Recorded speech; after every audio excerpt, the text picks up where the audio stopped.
Hello there, and welcome to Life Beyond Seen, where curiosity settles in softly at the edge of night and science stretches itself out slowly, patiently, until the unknown feels a little closer. Tonight, we're heading somewhere that barely anyone ever has, not because we don't want to, but because the Earth itself seems to resist us. We're going to the top of the world, beyond the snow and the silence, past the coldest winds and the brightest ice, to a place that has been sealed away for longer than humanity has existed. Beneath the North Pole's glaciers there is a hidden world, dark, immense, alien, and almost entirely unreachable. And for all our technology, all our ambition, and all our restless desire to explore, we still cannot truly touch it. But before we sink beneath the surface, I'd love to know, where are you listening from tonight? And what's the temperature where you are? Maybe it's warm, maybe it's cold, but I can promise you it's nowhere near as cold as the place we're about to visit. If this journey feels like the kind of quiet curiosity you enjoy, I'd be deeply grateful if you'd like this video or subscribe to Life Beyond Seen. It helps this gentle little corner of science find more people who might need a peaceful moment too. Now, make yourself comfortable, slow your thoughts, and follow me northward, because the story we're telling tonight has been locked beneath the ice for millions of years. The top of our planet is a strange kind of frontier. It's not a mountain to climb or an ocean to sail. It's a place that doesn't so much stand before us as hang over us, hidden under hundreds, sometimes thousands of meters of ice. When we think of the North Pole, we often picture an endless sheet of white stretching to the horizon, a featureless plain interrupted only by the occasional bear or expedition flag. But that's only the surface. Beneath that frozen desert lies a landscape we barely understand. Rivers that flow without ever touching the air, lakes sealed off from the sun for longer than our species has existed, and perhaps even ecosystems that evolved in total isolation, cut off from the rest of the planet by a barrier of crushing, shifting, frozen weight. It's not just that we haven't explored it fully, it's that so far we can't. The Arctic doesn't just resist intrusion, it erases our attempts. Machines break, sensors fail, ice closes over anything we try to lower into its depths. The deeper we go, the more the environment seems to push back. And yet, that's exactly why this mystery is so irresistible. Because somewhere under all that ice is a world that's part Earth, part alien planet. And we're desperate to know what it's hiding. To understand why it's so hard to reach, we first have to understand what we're trying to reach. Glaciers are not just frozen water sitting in one place. They're dynamic, living systems, rivers of ice that move and shift under their own immense weight. The glaciers around the North Pole are among the oldest and most powerful on Earth. Some are more than 2 million years old, layered and compacted over countless freeze-thaw cycles. Imagine snow falling year after year, century after century, never fully melting, pressing down on the layers beneath it until they fuse into solid ice. Over thousands of years, that ice thickens, deepens, and begins to flow outward under its own colossal weight. That's what a glacier is. A slow, unstoppable river of ice grinding its way across the land, reshaping the earth beneath it. And these rivers aren't just thick, they're vast. The ice covering the Arctic Ocean and the Greenland ice sheet nearby can reach depths of over 3 kilometers. That's like stacking 3 Eiffel Towers on top of each other and still not breaking through. It's not a frozen pond we're dealing with, it's a frozen continent, pressing down with unimaginable force. Now picture what happens beneath that much ice. The weight is so intense that it crushes the landscape below, carving out deep valleys, subglacial basins and hidden channels where meltwater can flow. In some places, the pressure from above generates enough heat to melt the bottom layer of ice, even though the temperature remains well below freezing. That meltwater forms rivers and lakes beneath the glacier, sealed away from the surface world. These are not the kinds of lakes you'd take a boat across. They're pitch black, oxygen poor, and cut off from sunlight by kilometers of ice. And yet, some of them might have existed, undisturbed, for hundreds of thousands of years. Scientists know this because we've studied similar environments in Antarctica, like Lake Vostok, a massive body of water buried beneath 4 kilometers of ice, untouched for perhaps 15 million years. The Arctic almost certainly hides its own equivalents, but they remain invisible to us. Radar can hint at their presence. Satellite measurements can detect the slightest bulges and flows in the ice above. But to truly study them, to see them, sample them, understand them, we'd have to get there. And that's where the problems begin. Drilling through kilometres of moving ice isn't just hard. It's one of the most difficult engineering challenges humanity has ever attempted. Ice isn't uniform. It's layered, riddled with bubbles, fractured and constantly shifting. The deeper you go, the more the pressure increases and the more the ice behaves like a viscous fluid, flowing slowly around anything you try to insert into it. Traditional drilling rigs, the kind used to reach oil or geothermal energy, aren't built for this. They rely on stable ground, not a constantly deforming block of frozen water. Even specialised thermal drills, which melt their way downward, face enormous challenges. As they descend, the ice can refreeze behind them, sealing the shaft. The deeper they go, the harder it becomes to maintain a stable borehole. And even if you reach the bottom, there's another challenge waiting: contamination. The ecosystems beneath the ice, if they exist, have been isolated for perhaps hundreds of thousands or even millions of years. A single trace of modern bacteria introduced by a drill could destroy them before we ever study them.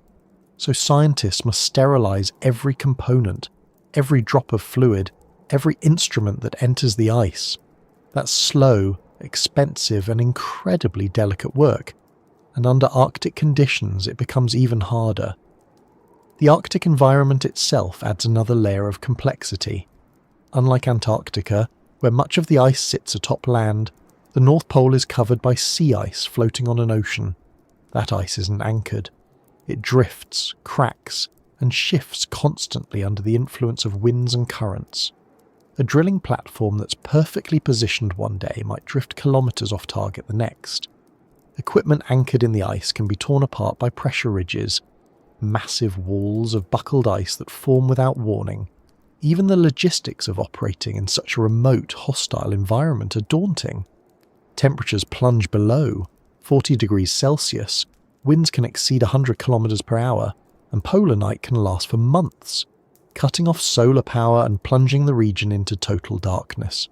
Every piece of equipment must be built to survive these extremes, every mission must plan for them, and every mistake can be catastrophic. Some might wonder why we can't simply send a submarine under the ice and explore from below. After all, nuclear submarines have crossed beneath the Arctic ice cap many times, and that's true. But they haven't gone beneath the glaciers themselves. The reason is simple. Submarines are built for open water, not for navigating the chaotic labyrinth that exists under glacial shelves. Beneath a glacier, the interface between ice and rock, or ice and water, is irregular and constantly changing. Caverns form and collapse, channels twist unpredictably. Ice extends downward in jagged ridges called keels, some plunging hundreds of meters below the surface. Even the most advanced submarines can't risk navigating such terrain without detailed maps. And those maps don't exist because we haven't been able to go there. It's a perfect paradox. We can't map the under-ice world because we can't get there, and we can't get there because we haven't mapped it. Robotic probes might seem like a solution, and in some ways they are.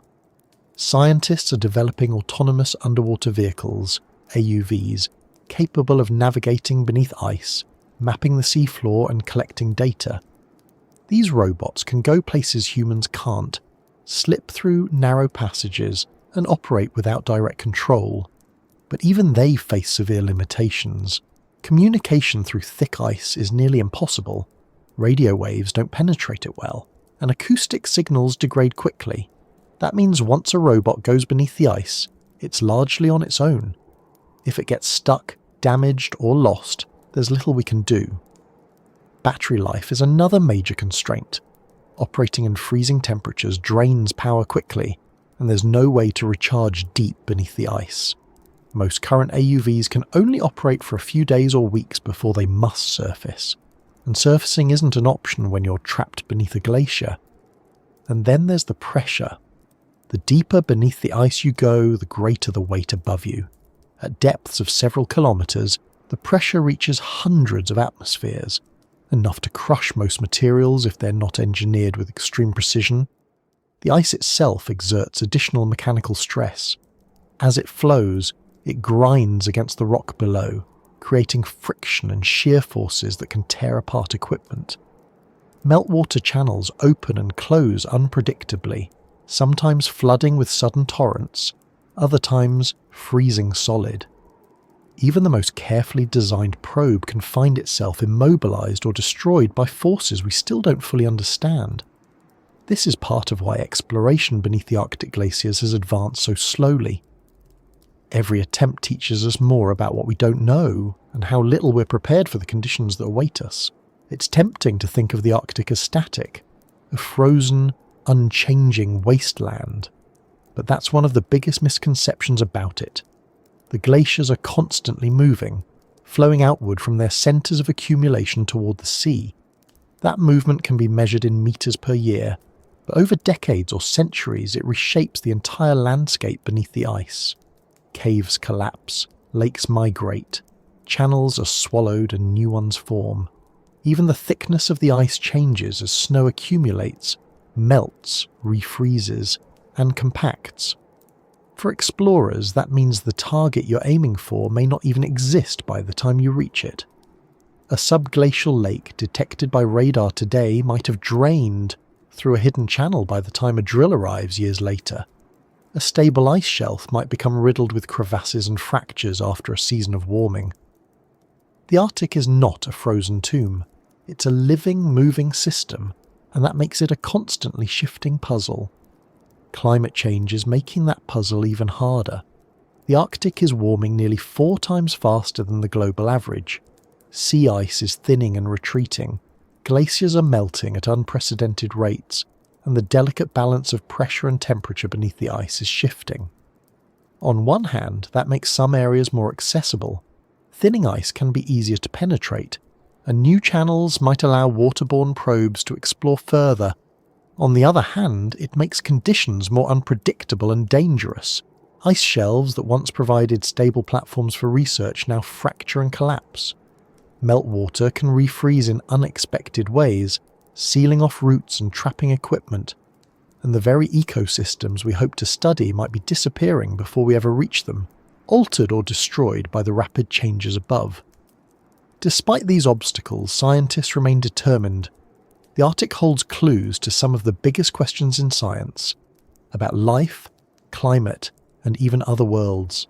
Subglacial environments could harbour microbial life forms adapted to conditions we once thought uninhabitable.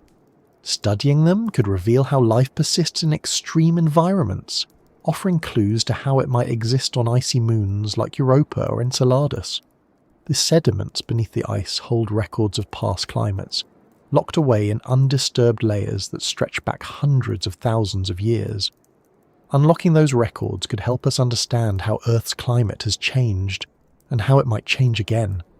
And the physical processes beneath the glaciers could teach us about ice dynamics, sea level rise, and the future of our polar regions in a warming world. But to access those secrets, we must solve the problem that has defied us for decades: how to safely, cleanly, and effectively reach beneath the Arctic's frozen shield. There are ideas on the horizon. Some researchers are developing cryobots, robotic probes designed to melt their way through ice using heat from nuclear power sources. These devices could, in theory, descend through kilometres of ice, carrying instruments to study the water and sediment below. Others are experimenting with laser drilling, using focused energy beams to cut narrow shafts through ice without the contamination risks of traditional methods. Still others propose hybrid systems that combine drilling with autonomous navigation, deploying swarms of small probes that work together to map and monitor the under-ice world. Each of these ideas faces enormous technical and logistical hurdles, but they represent a growing determination to pierce the veil beneath the North Pole. Whether any of them will succeed remains to be seen. For now, the Arctic beneath the ice remains one of the last great mysteries on Earth. It's a place we know exists but cannot yet reach, a hidden realm shaped by pressure, darkness, and time. Every attempt to explore it teaches us something new about our planet, and about the limits of our technology and understanding.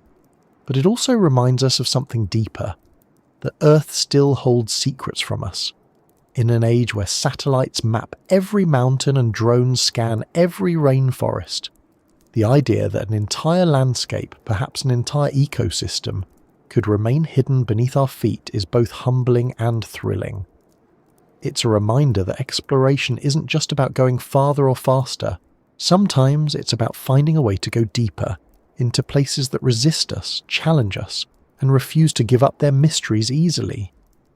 And as we drift closer to that idea, we find that the story doesn't end with pressure or darkness or machinery that fails, because the ice itself is only part of the barrier. Beneath it, there's something more, something that forces us to rethink how we explore, and even what it means to explore. That's where we go next, into the weight of a million winters pressing down on a world we still can't reach, but can almost imagine. Far above the lands where forests sway and rivers carve their winding paths, beyond the reach of roads, beyond even the lonely tundras that stretch to the horizon, there is a place where the Earth seems to hold its breath. Here, at the top of the planet, water forgets how to flow, air forgets how to warm, and even sunlight loses its strength. It is a realm ruled not by kings or nations, but by ice itself. An ancient, shifting kingdom older than humanity's oldest stories. To truly understand why we cannot yet explore beneath the North Pole's glaciers, we first have to understand the nature of this kingdom, because it is not simply a place, it is a force. It shapes everything above it and hides everything below, and it does not yield its secrets easily. When you imagine the North Pole, it's tempting to picture it as a single point, a pinprick at the top of a globe, a place you could plant a flag and declare as the top of the world. In reality, it is anything but simple. The geographic North Pole is not on land at all, but in the middle of the Arctic Ocean, an expanse of frigid water covered year-round by a shifting mosaic of sea ice. Unlike the South Pole, where Antarctica's vast continental ice sheet rests firmly on rock, the Arctic's ice floats. It drifts with the currents, fractures and reforms, melts and refreezes in a rhythm that has repeated itself for millions of years. The ice here is not static. It is alive, moving, breathing in a way that defies our assumptions about frozen landscapes. And this fluidity is one of the reasons it is so hard to penetrate and study what lies beneath. This frozen ocean is ringed by land. The northern edges of North America, Europe and Asia curve around it like a protective wall, enclosing the Arctic basin. From Greenland to Siberia, from Alaska to Scandinavia, glaciers and ice caps spill into the sea, their frozen fingers reaching out into the drifting flows. Some of these glaciers are immense, stretching hundreds of kilometers across and reaching depths measured in kilometers. Others are smaller, but no less significant, feeding the sea ice and shaping the Arctic environment in subtle but powerful ways. Together, they form a continuous frozen frontier that blankets the top of the world, a kingdom of ice that is constantly shifting, collapsing, rebuilding, and growing. But calling it a kingdom isn't just poetic. In many ways, this frozen domain behaves like a living organism with systems, cycles, and patterns all its own. The Arctic ice is not merely water frozen in place. It's a dynamic structure, constantly responding to changes in temperature, wind, ocean currents, and even planetary motion. In winter, the sea ice expands dramatically, covering nearly 14 million square kilometers, an area larger than the entire continent of Europe. In summer it retreats, shrinking to around 4 or 5 million square kilometers. But even at its smallest, this ice remains thick, often several meters deep, layered with snow and frozen meltwater that insulate the sea below. Over time, sea ice can survive multiple seasons, becoming thicker, harder, and more impenetrable. This multi-year ice, as scientists call it, is one of the greatest obstacles to any attempt to reach the waters and landscapes beneath. Beneath that surface layer, the complexity only deepens. The Arctic Ocean is not a uniform bowl of water, but a rugged seascape of ridges, basins, and submarine plateaus. At its deepest, it plunges more than 5,400 meters into the Fram Basin, while the Lomonosov Ridge, an undersea mountain range, runs like a spine across the pole, dividing the ocean into two major basins. The interplay of ice and seafloor topography creates regions where ice is compressed into towering ridges, areas where meltwater pools beneath the surface, and pockets where the ocean swirls and churns in slow, powerful gyres. Each of these features adds another layer of complexity to the puzzle of under-ice exploration. It's not simply a matter of drilling straight down. Every meter is different from the one above it, shaped by forces we're only beginning to map. And then there is the sheer weight of it all. Ice might seem fragile when you hold a cube of it in your hand, but on the scale of glaciers and ice sheets, it is unimaginably heavy. Every square meter of glacier ice weighs about 900 kilograms per meter of thickness. Multiply that by hundreds or even thousands of meters, and the pressure becomes immense. The Greenland ice sheet, which dominates much of the Arctic's frozen landscape, contains enough ice to raise global sea levels by more than 7 meters if it were to melt entirely. That's trillions of tons of frozen water pressing down on the rock below, carving valleys and basins, grinding mountains into silt, and sealing away whatever lies beneath under unimaginable weight. That pressure changes the very physics of water and rock. It melts ice at its base even when the surface remains far below freezing. It reshapes bedrock and redirects groundwater. It creates sealed-off pockets where liquid water can persist in total darkness, cut off from the surface for millennia. It is in these sealed-off pockets that some of the Arctic's greatest mysteries lie. Scientists believe that beneath the Greenland ice sheet, and possibly beneath parts of the sea ice itself, there are vast networks of subglacial lakes and rivers. These hidden waterways are thought to carry meltwater from the base of the ice sheet to the ocean, lubricating its flow and influencing how quickly it moves. Some may also harbour microbial ecosystems that have evolved in total isolation, sustained by minerals from the bedrock and chemical energy sources rather than sunlight. These ecosystems, if they exist, could offer a glimpse into how life might survive on icy moons elsewhere in the solar system. Places like Europa or Enceladus, where oceans lie locked beneath kilometres of ice. But detecting these hidden lakes is difficult enough. Reaching them is another challenge entirely. To even attempt such exploration, scientists rely on a suite of technologies that must operate in some of the harshest conditions on Earth. Satellite radar altimetry can detect tiny changes in the elevation of the ice surface, hinting at liquid water far below. Airborne ice-penetrating radar can map the internal layers of glaciers, revealing hidden structures and possible water pockets. Seismic surveys can trace the echoes of sound waves through the ice and rock, offering clues about what lies beneath. But these tools can only go so far. They can tell us that something is there. They cannot show us what it is. For that, we would need to drill. And drilling through a moving, shifting, ever-changing mass of ice is a task so difficult that even the most advanced polar research teams approach it with caution. It's worth looking at what has been done in Antarctica to understand the scale of this challenge. At Lake Vostok, a subglacial lake buried beneath nearly 4 kilometers of ice, Russian scientists spent decades drilling carefully downward, using a combination of mechanical and thermal techniques to penetrate the ice, without contaminating the water below. Even then, the project faced repeated setbacks. The drill shafts froze shut, equipment malfunctioned in the intense cold, and concerns about contamination delayed progress for years.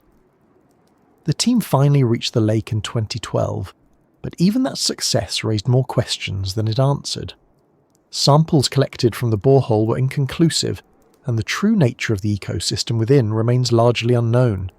If drilling through stable continental ice is that difficult, imagine trying to do it in the Arctic, where the ice is thinner but less stable, the platform is floating, and the currents below are constantly shifting. Another layer of complexity arises from the political and logistical realities of Arctic exploration. The region is bordered by 8 countries: Canada, Denmark via Greenland, Finland, Iceland, Norway, Russia, Sweden and the United States, each with its own territorial claims, environmental regulations and strategic interests. Coordinating research in this geopolitical landscape is often as challenging as the science itself. Funding for large-scale polar projects is limited and highly competitive. Field seasons are short, often limited to a few months of relatively stable weather in the summer, and every expedition requires immense logistical support. Icebreakers to carve paths through the sea ice, aircraft to deliver supplies, and entire teams of engineers, scientists and support staff willing to work in one of the harshest environments on Earth. Every kilogram of equipment must be flown or shipped thousands of kilometers, every drop of fuel carefully rationed, every mistake potentially fatal. The Arctic itself seems to conspire against us. The environment is unpredictable and unforgiving. Temperatures can plunge below 50 degrees Celsius. Storms can appear without warning, with winds strong enough to tear apart structures and scatter equipment. The sea ice itself can crack and shift beneath your feet, creating leads, sudden openings in the ice that can swallow machinery and people alike. In winter, darkness cloaks the region for months at a time, turning navigation into guesswork and rendering solar power useless. In summer, the sun never sets, melting the surface and creating slush that bogs down vehicles and equipment. And beneath it all, the ocean continues its slow, powerful movement, pushing and pulling the ice in ways that can't always be predicted. It is a place of contradictions, immense and fragile, ancient and constantly changing, inhospitable yet teeming with life. And perhaps the greatest contradiction of all is this. For all its hostility, the Arctic is also one of the most critical regions on Earth. Its ice reflects sunlight back into space, regulating global temperatures. Its waters drive ocean currents that shape weather patterns around the world. Its glaciers hold vast archives of climate history, recording atmospheric changes in layers of snow and ice that stretch back hundreds of thousands of years. And its ecosystems, though sparse and hidden, are vital links in the planet's biological chain. The Arctic is not just a frozen wasteland at the edge of the map. It is a heartbeat of the Earth's climate system, and a window into both our planet's past and its future. It's also worth noting that while the Arctic ice is ancient, it is not eternal. Over geological timescales, the region has shifted dramatically. There were times, millions of years ago, when the Arctic was ice-free and covered with forests. There were other times when the ice extended far beyond its current boundaries, forming sheets that stretched deep into what are now temperate regions. Even in the relatively short span of human history, the Arctic has undergone significant changes. During the last ice age, sea levels were more than 120 metres lower than they are today, and massive glaciers extended across much of the northern hemisphere.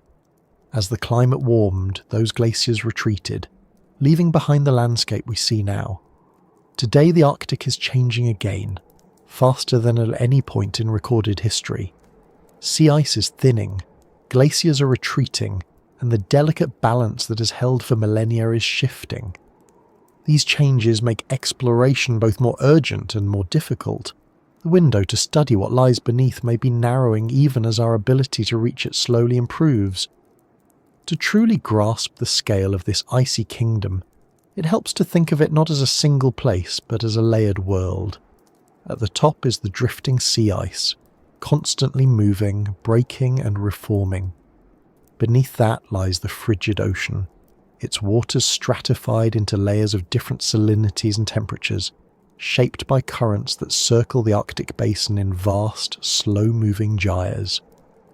Below the water is the rugged seafloor carved by tectonic forces and covered in sediments that hold the history of past climates. And above the land surrounding this ocean sits the Greenland ice sheet and countless smaller glaciers pressing downward with their unimaginable weight. Together, these layers form a system that is at once interconnected and deeply isolated. Each influences the others, but each also hides its own secrets. It is within this labyrinth of ice, water, and rock that the mysteries beneath the Arctic lie, and it is within this labyrinth that our efforts to explore them so often falter. Standing at the surface, it's easy to forget that so much is hidden below. The Arctic appears empty, silent, barren, but beneath that silence lies a complexity that rivals any rainforest or coral reef. Subglacial channels may carry meltwater for hundreds of kilometres, connecting hidden lakes in networks we barely understand. Sediments beneath the ice may record the waxing and waning of ice ages, preserving clues about how Earth's climate has changed, and how it might change again.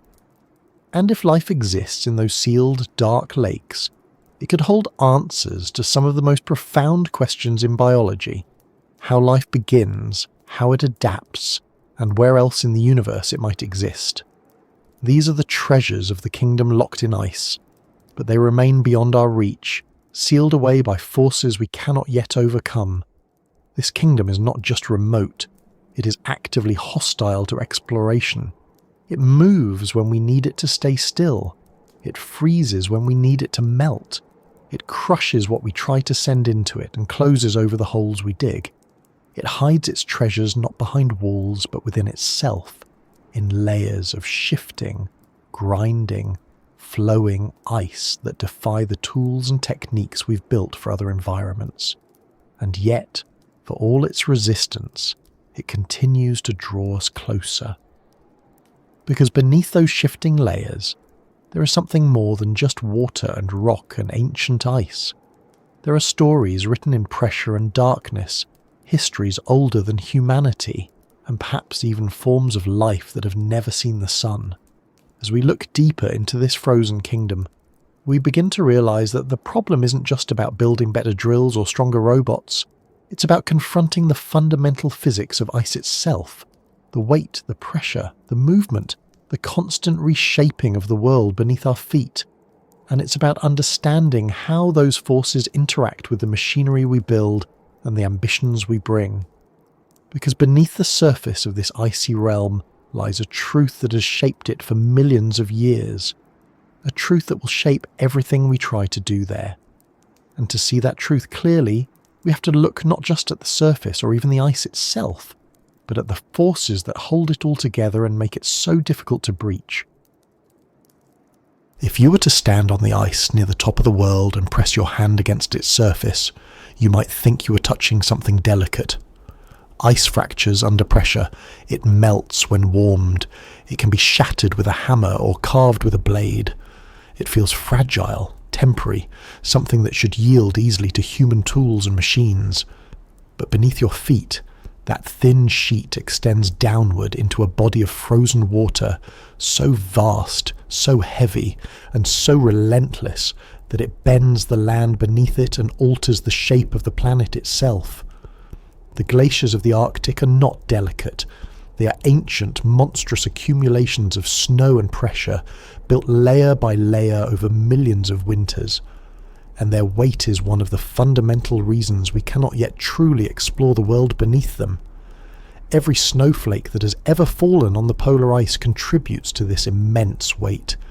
It begins with something almost laughably small, tiny crystals drifting silently down from the sky, stacking atop one another through storms and seasons year after year. Most melt away when summer sun returns, but those that don't become part of something larger. As they pile up, the snow at the bottom is compressed by the layers above, its delicate latticework collapsing under the weight until it transforms into fern, a granular intermediate between snow and ice. Over centuries, as more snow accumulates, that fern becomes dense glacial ice. What was once light enough to be carried by the wind becomes heavy enough to reshape continents. The Greenland ice sheet alone, the largest body of ice in the Northern Hemisphere, contains about 2.9 million cubic kilometres of frozen water. That's enough to cover the entire United States in ice more than 300 metres thick. Its weight is measured not in tonnes but in trillions of tonnes, and that weight does not sit still. Ice flows.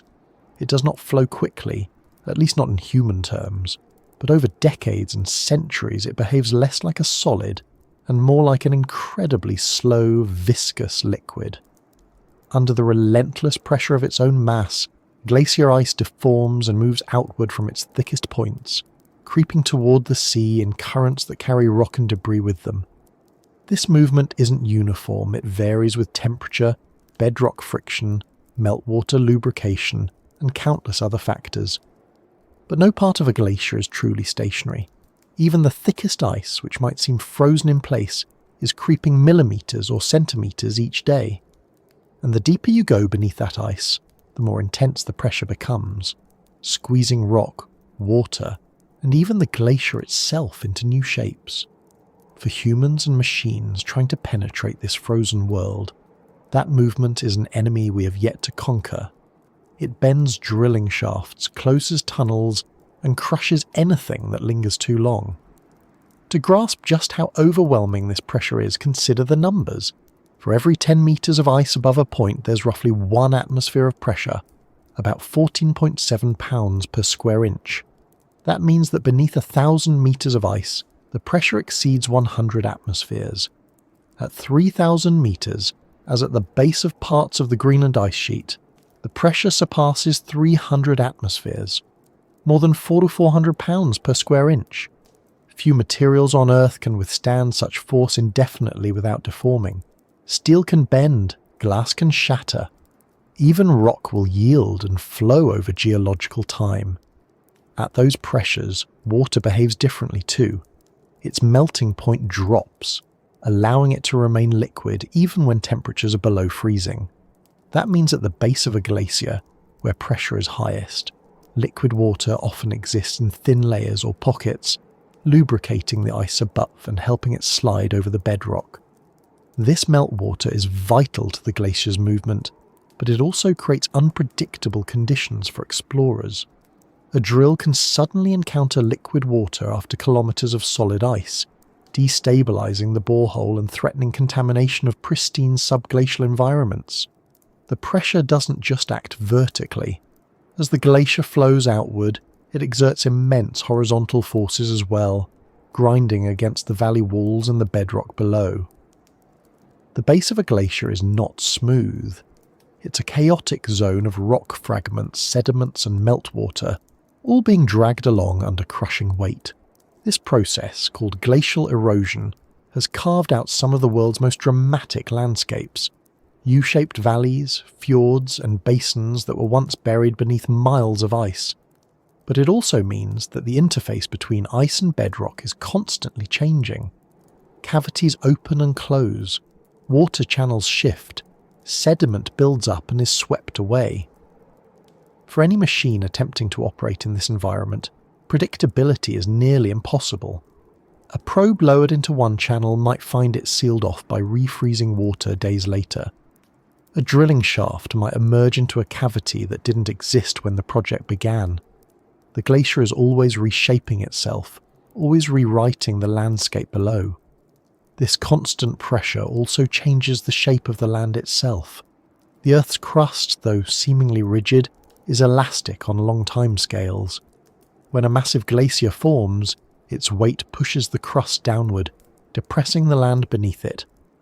This phenomenon, known as isostatic depression, can lower the surface by hundreds of meters. When the glacier melts, the crust slowly rebounds, a process called isostatic rebound, but it can take thousands of years. In places like Canada and Scandinavia, the land is still rising today as it recovers from the weight of ice sheets that melted at the end of the last ice age more than 10,000 years ago. Under the Arctic glaciers, this interplay between ice and rock is ongoing. As the ice thickens and thins, advances and retreats, it flexes the crust below, altering groundwater flow, creating new channels, and reshaping the very foundations of the landscape. That means the world beneath the ice isn't just hidden, it's alive, dynamic, and constantly changing under forces far beyond our control. It's not only the land that feels this pressure. The ocean beneath the Arctic sea ice is also affected. Sea ice might seem thin compared to the Greenland ice sheet, but it still exerts significant weight over vast areas. That weight pushes down on the water below, altering currents and mixing patterns. Combined with the pressure from the glaciers that spill into the sea, it shapes the circulation of the Arctic Ocean itself. This circulation, in turn, influences the distribution of nutrients, the formation of deep water masses, and even global climate patterns. The Arctic is a crucial engine in Earth's climate system, and the weight of its ice is one of the pistons driving that engine. Any attempt to explore beneath it must contend not only with the pressure of the ice itself, but with the ocean it helps shape. A dynamic, powerful body of water that is as much a part of the system as the ice above it. For the machines we design, this pressure is more than a nuisance. It is a fundamental barrier. Traditional drilling equipment is built for rock, not ice. It's designed to bore through relatively stable materials under predictable conditions. In ice, everything is different.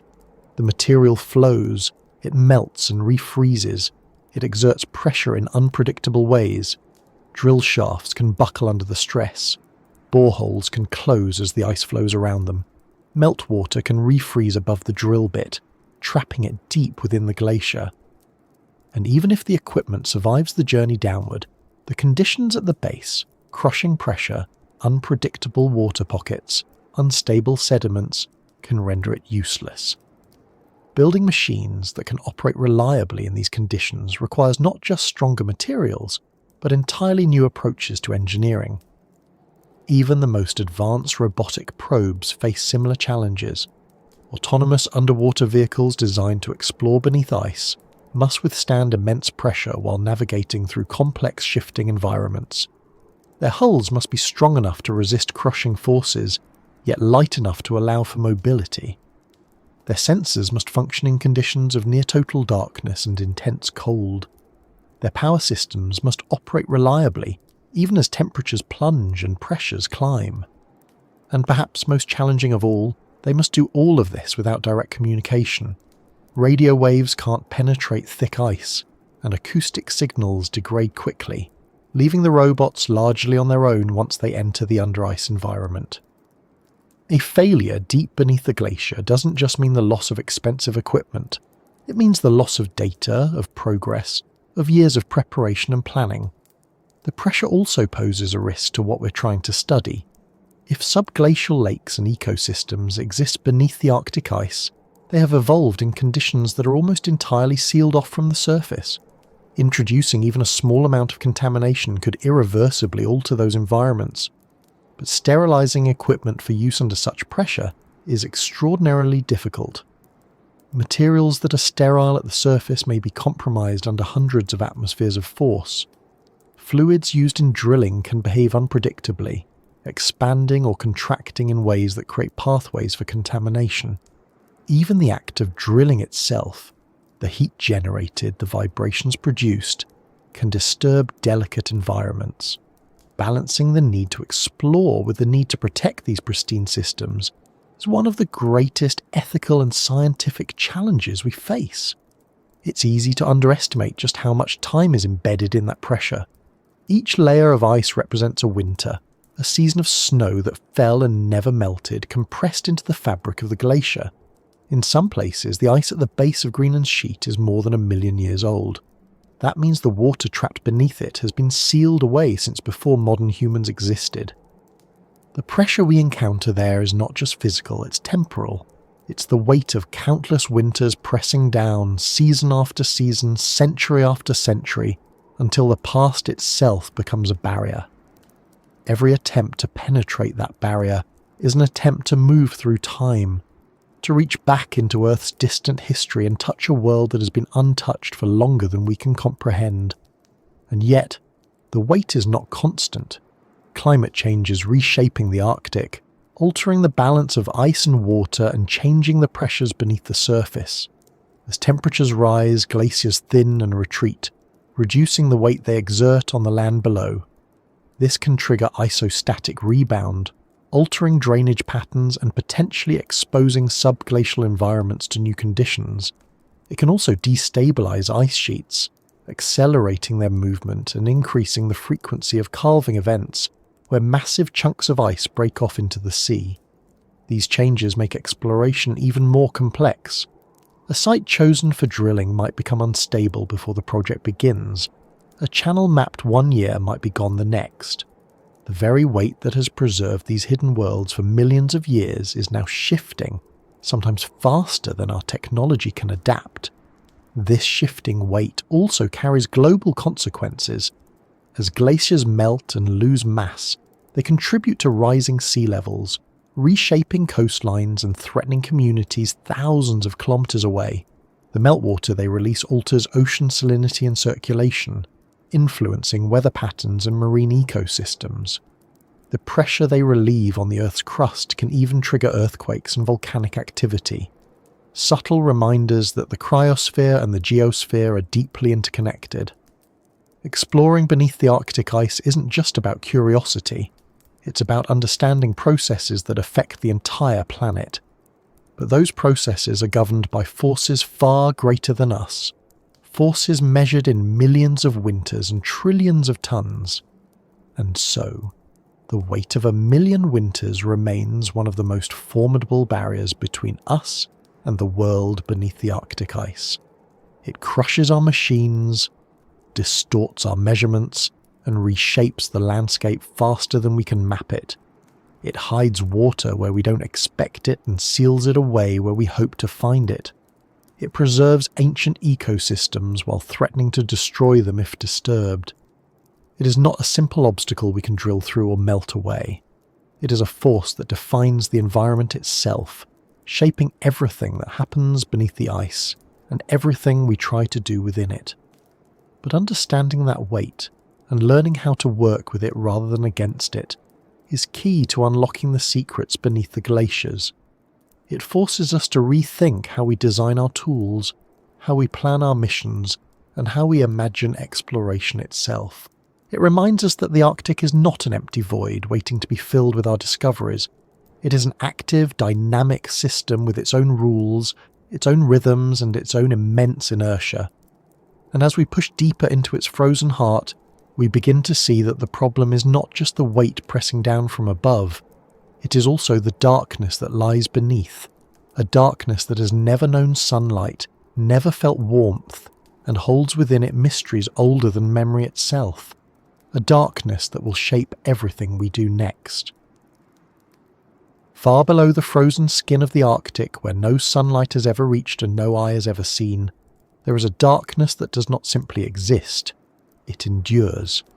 It is older than the first stories humans ever told, older than the earliest tools carved from stone, older even than the landscapes that lie buried beneath it.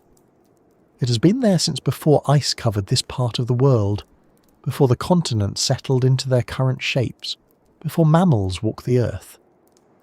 It is a darkness that has persisted unbroken for millions of years, sealed beneath the weight of ice and the indifference of time, and it is into this darkness that we would have to go if we ever hope to truly explore beneath the glaciers of the North Pole. It is not the kind of darkness we encounter when the sun sets, or when a light switch is flipped. Those are temporary, superficial darknesses, thin veils that can be pierced by a candle or a flashlight. This is a darkness so absolute, so total, that it seems to erase the very concept of light. It is the product of kilometers of ice, each meter scattering, absorbing, and blocking every photon that tries to pass through. Even in the clearest ice, sunlight penetrates only a few dozen meters. Beyond that, even the faintest trace of daylight disappears. Deeper still, the pressure increases, the temperature plummets, and the ice becomes opaque, clouded with bubbles, sediments, and layers formed by thousands of winters. By the time you reach the base, perhaps 2 or 3 kilometers below the surface, light is not just absent, it is irrelevant. There is nothing for it to reflect from, nothing for it to reveal.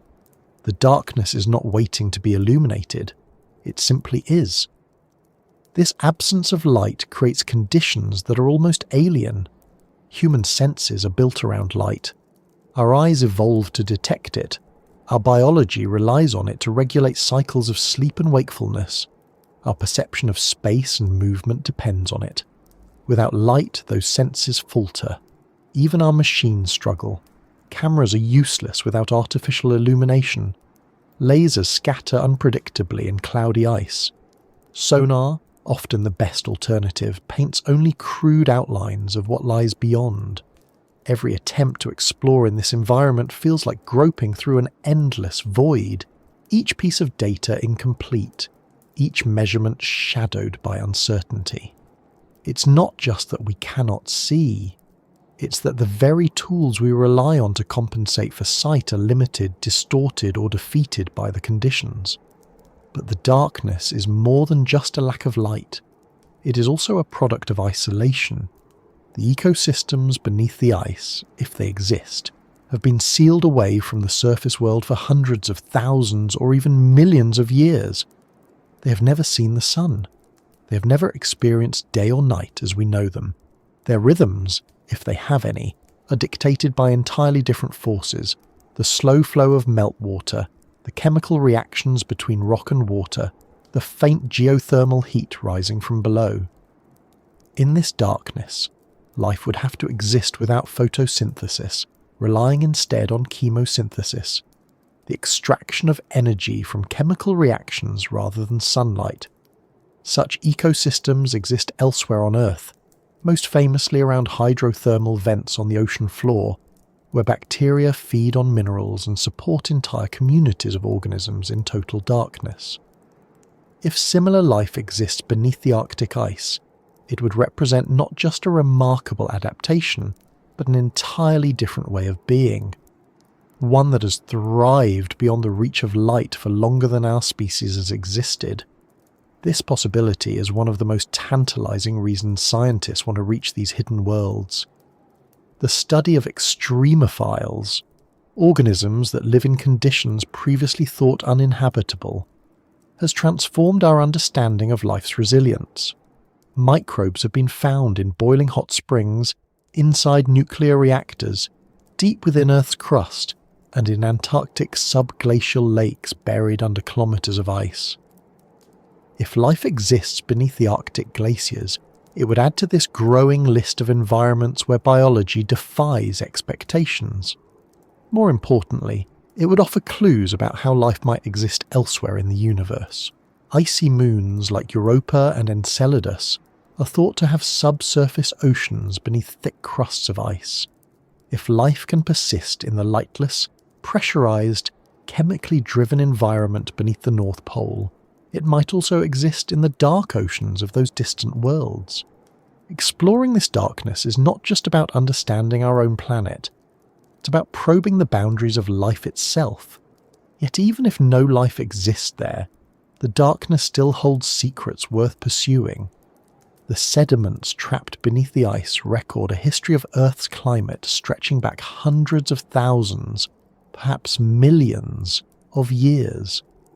Each layer of sediment is a page in that history, recording changes in temperature, atmospheric composition, ocean circulation, and even volcanic activity. Accessing those sediments could help scientists reconstruct the story of Earth's past climate and improve predictions of its future. But those sediments are sealed beneath ice and darkness, protected by conditions that make them extraordinarily difficult to reach. Drilling through kilometers of ice is challenging enough. Extracting uncontaminated samples from a pitch-black, pressurized and often waterlogged environment at the base is even harder. And even if we succeed, interpreting what we find is no simple task. The darkness preserves, but it also distorts. Layers can be disturbed by the movement of the ice above. Sediments can be mixed by meltwater flows. Signals can be lost or altered. Each sample is a puzzle, a fragment of a story written in a language we are still learning to read. The darkness also shapes the physical environment in ways that complicate exploration. In the absence of sunlight, temperatures remain consistently low, often far below freezing. The ice above insulates the base, trapping geothermal heat and creating a delicate balance between freezing and melting. Small changes in temperature or pressure can shift that balance dramatically. A slight increase in heat might create a meltwater channel where none existed before. A small decrease might freeze a passage shut. These changes can occur unpredictably and can render carefully planned exploration efforts useless. A borehole that reaches liquid water one year might encounter solid ice the next.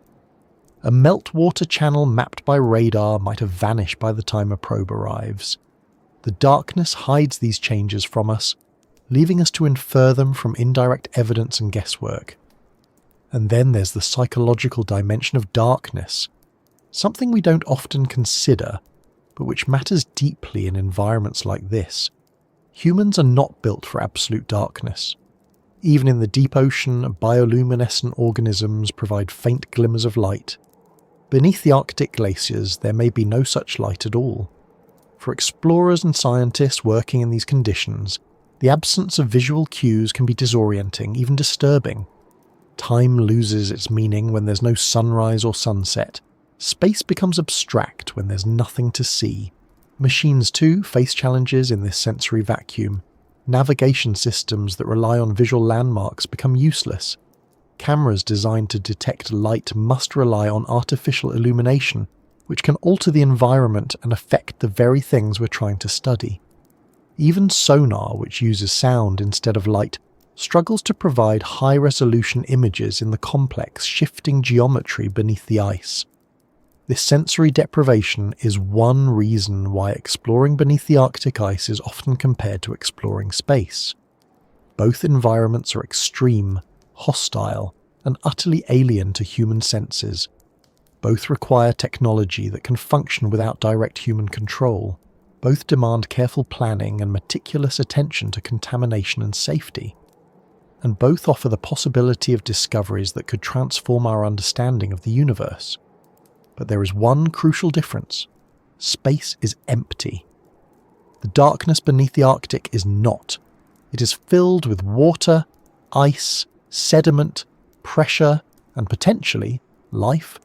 It is a darkness that is alive in ways we can barely imagine, shifting, flowing, reacting and evolving even in the absence of light. Some might ask why darkness matters. After all, we have technology that can create light. We have lamps, lasers and sensors that can illuminate even the deepest ocean trenches. But the problem is not simply lighting the way. It's that light behaves differently in this environment. In water, light scatters and absorbs quickly, losing intensity and coherence. In ice, the scattering is even more pronounced, and impurities like air bubbles and sediments can bend or block light entirely. Artificial illumination might reveal what is immediately in front of a probe, but it cannot pierce the darkness beyond a few meters, and even when it does, it can change what we see. Light introduces heat, which can alter the delicate thermal balance of the environment. It can also affect chemical reactions or biological processes, potentially disturbing the very systems we want to observe in their natural state. The darkness, then, is not just an obstacle. It is a defining feature of the environment beneath the Arctic ice. It shapes everything that exists there, from the physical structure of the ice to the chemical composition of the water, from the behavior of any potential life forms to the preservation of ancient sediments. And because it is so absolute, it also shapes our ability to explore. We are creatures of light trying to navigate a world that has never known it. Every tool we build, every mission we plan, must account for that fundamental difference. We must learn to sense without seeing, to map without light, to study without disturbing. That requires technologies and techniques we're only beginning to develop, and a mindset that embraces the unknown rather than trying to banish it with illumination. There's also something profoundly humbling about this darkness. It reminds us that not everything on Earth is accessible to us, that there are still places where our knowledge ends and mystery begins. In a world where satellites can map every mountain and drones can photograph every forest, it is easy to believe that nothing remains hidden. But beneath the Arctic ice, hidden in darkness older than memory, there is a realm that has never felt the touch of sunlight, never echoed with human footsteps, never been mapped or measured. It is a reminder that the Earth still holds secrets, and that some of those secrets lie not in distant galaxies or exotic planets, but right here, beneath our feet. For scientists, that humbling realization is also a source of motivation. Every time we push a little deeper into that darkness, we learn something new about ice dynamics, about climate history, about the limits of life. Every failure teaches us how to build better tools. Every unexpected discovery reshapes our understanding of what's possible, and every unanswered question fuels the desire to go further. The darkness is not just a barrier, it is an invitation, a challenge from the Earth itself to see how far our curiosity and ingenuity can take us. But even as we learn to work within that darkness, we must also remember that it is not static. Like the ice above it, it changes. It shifts as the glaciers advance and retreat. It deepens as layers of ice build up. It thins as melting accelerates.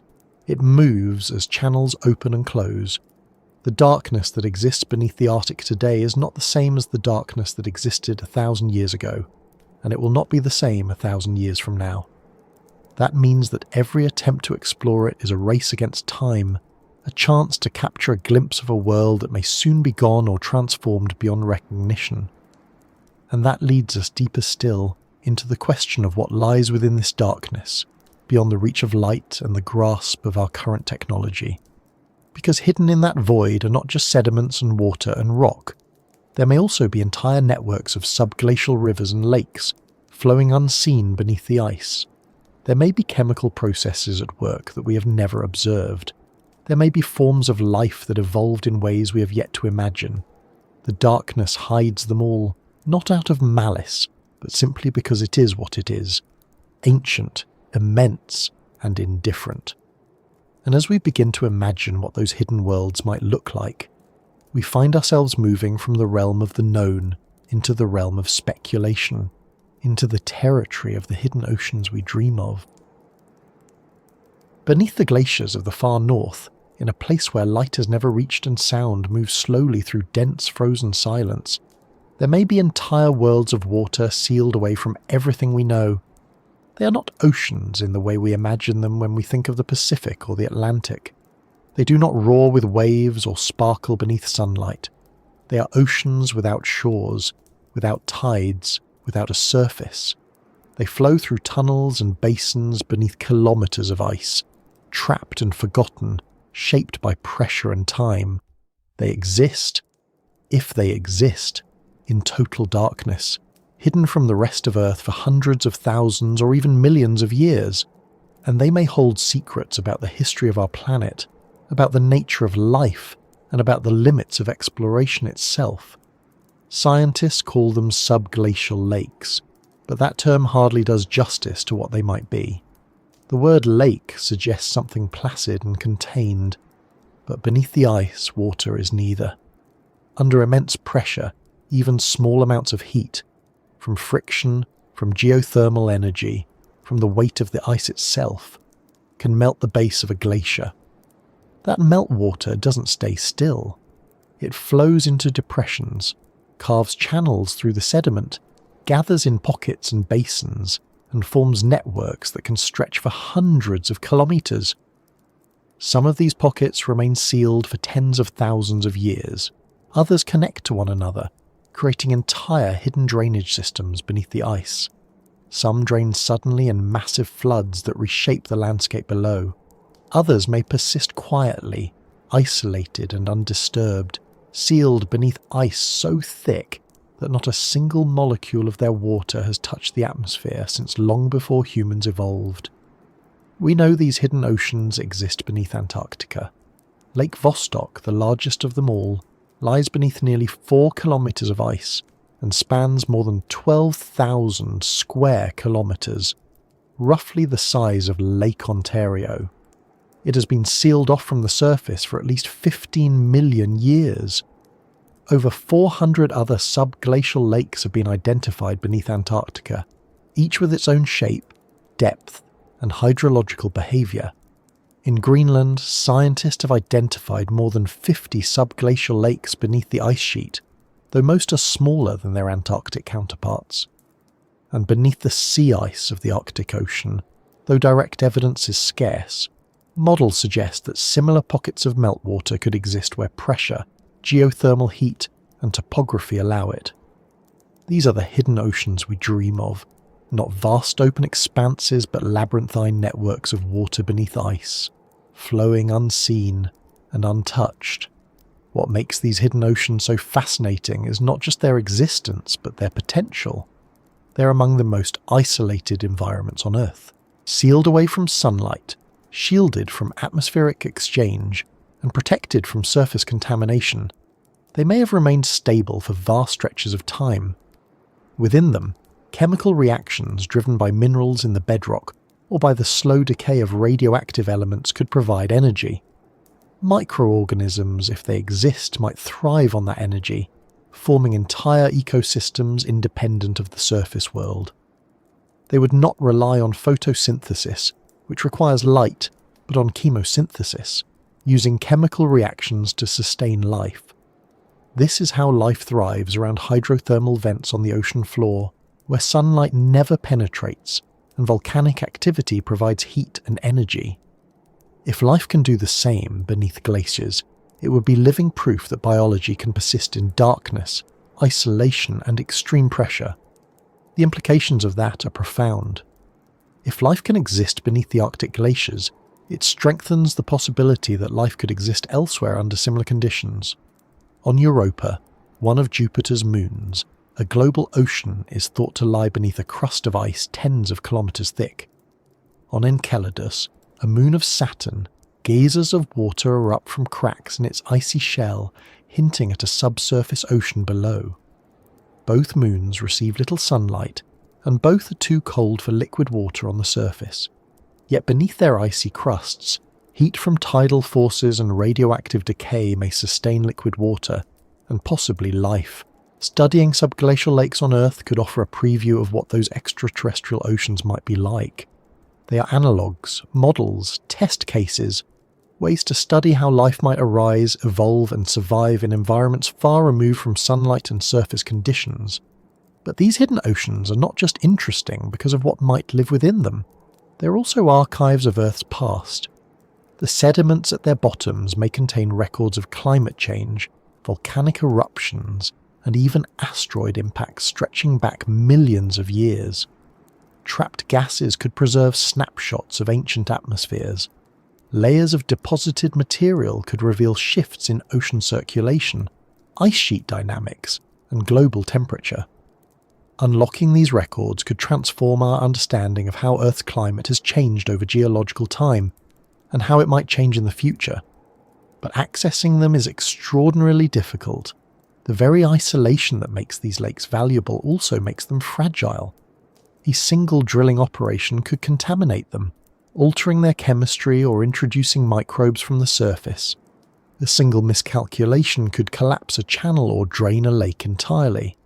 Every attempt to reach these hidden oceans carries risks, and those risks increase with depth, pressure, and complexity. Part of what makes exploration so challenging is that these lakes are not static. They fill and drain over time, responding to changes in pressure, temperature, and ice movement. Some may remain stable for tens of thousands of years, while others drain and refill on timescales of decades or even years. These drainage events can have dramatic consequences.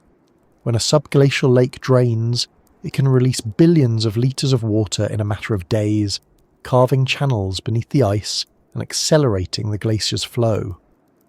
These sudden floods, known as Jökulhlaups, can reshape landscapes and even impact sea level. For scientists, they also mean that a target chosen for exploration might not exist in the same form by the time they arrive. A lake identified by radar one year might have drained the next. A channel mapped in one season might have shifted course by the following. The hidden oceans beneath the ice are not frozen in time. They are dynamic, evolving systems, and that makes them both more interesting and more difficult to study.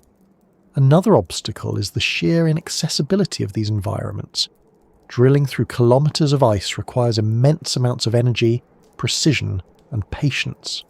Traditional drilling methods, which rely on physical cutting or the circulation of drilling fluids, risk contaminating the environment or becoming trapped as the ice flows and refreezes.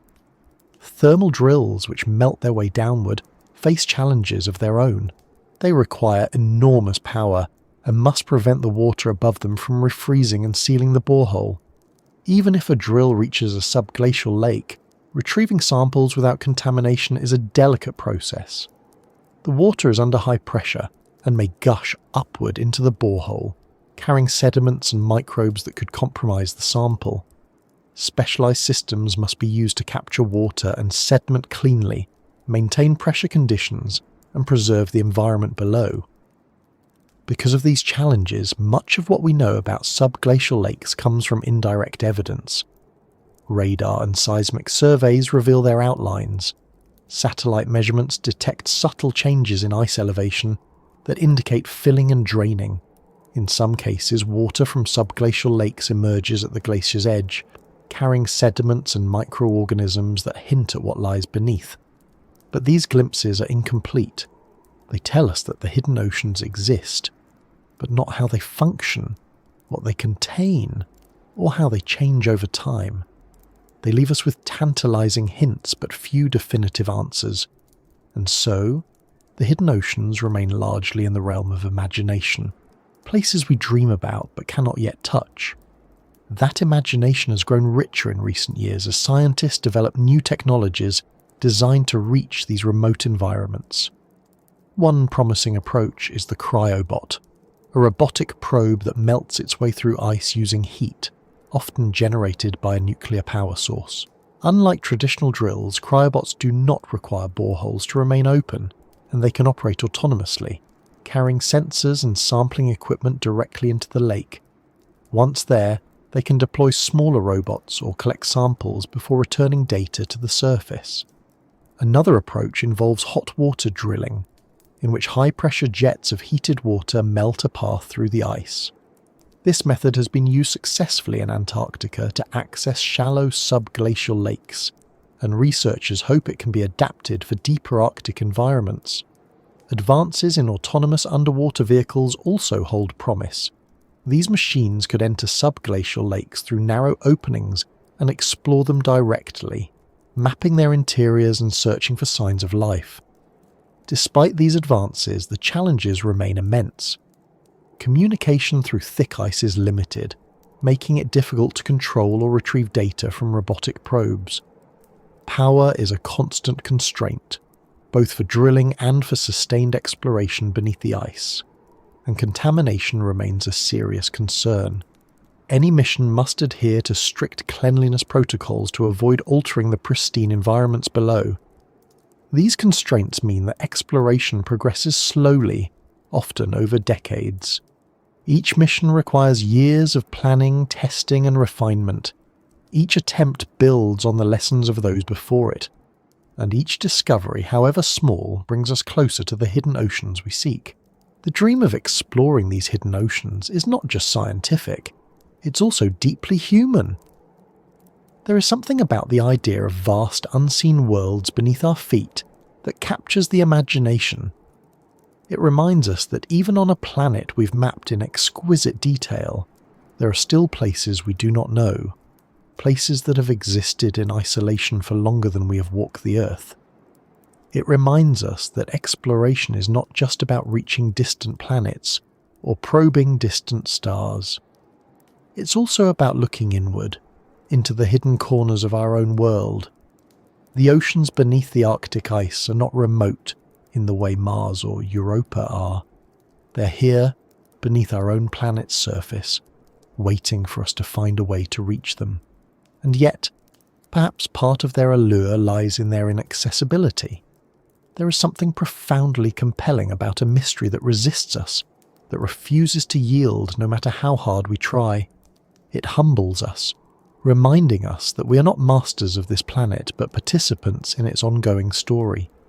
It challenges us, pushing us to invent new tools, new methods, new ways of thinking. And it inspires us, fueling the imagination with visions of what might be waiting in the darkness. Strange ecosystems, ancient sediments, chemical processes that have never seen the light of day. These are the hidden oceans we dream of, and though they remain beyond our reach for now, the dream itself drives us forward. As we chase that dream, we begin to understand that exploring beneath the Arctic ice is not just about water or life or history. It's also about the tools we build and the limits we confront. Every attempt to reach these hidden oceans has taught us something about what our machines can and cannot do. Every setback has revealed a new challenge. Pressure that crushes steel, ice that flows and refreezes, channels that shift and disappear.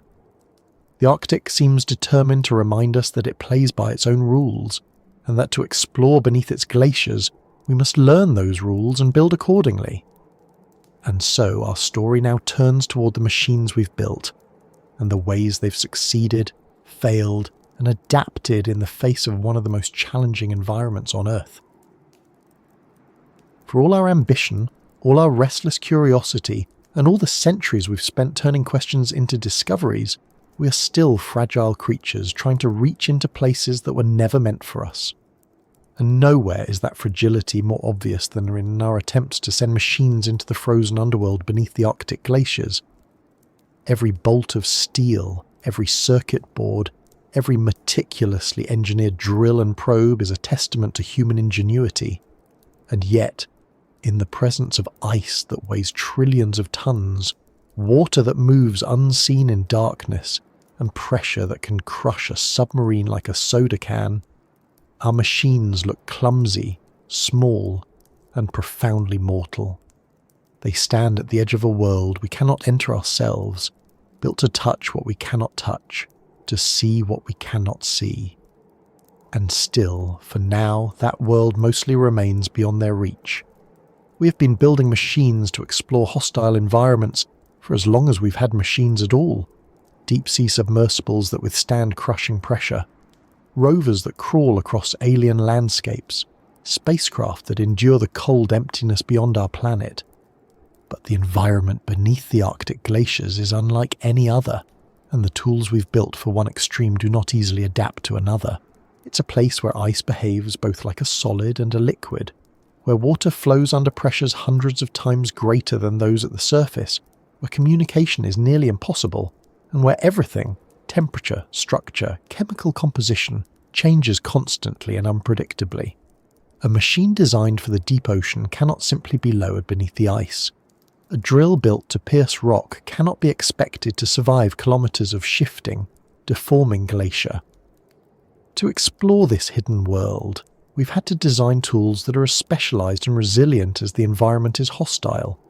One of the first tools humans ever used to peer beneath Arctic ice was the nuclear submarine. During the Cold War, American and Soviet submarines prowled beneath the polar ice cap, navigating blind through a maze of shifting flows and jagged keels. These missions were feats of engineering and navigation, proving that humans could travel beneath ice for extended periods.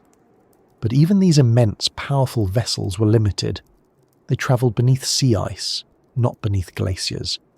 They stayed in open water, far from the chaotic interfaces where ice meets land or rock. And though they could map the underside of the ice and gather data about the water column, they could not approach the places where the real mysteries lie. The deep pressurized zones beneath grounded ice sheets, where subglacial lakes and rivers hide. Submarines, for all their power, are too large, too blunt, too ill-suited for the precision and delicacy that such environments demand. To go deeper, scientists turned to drilling. The logic was simple enough. If we cannot go beneath the ice from below, perhaps we can go through it from above. Drilling into glaciers is not new. Ice cores have been extracted for decades to study past climates. But drilling all the way through to the base is another matter entirely. It is slow, difficult, expensive work. The ice is not uniform. It changes composition, density, and temperature as you descend. Layers of compressed snow give way to ancient ice riddled with bubbles and sediments. Pressure increases steadily, and the ice begins to behave plastically, flowing around the borehole and threatening to close it. Traditional rotary drills, which work well in rock, struggle here. They rely on drilling fluids to carry cuttings to the surface and prevent the borehole from collapsing, but those fluids risk contaminating the pristine environments below. They also require constant maintenance and careful temperature control to prevent refreezing.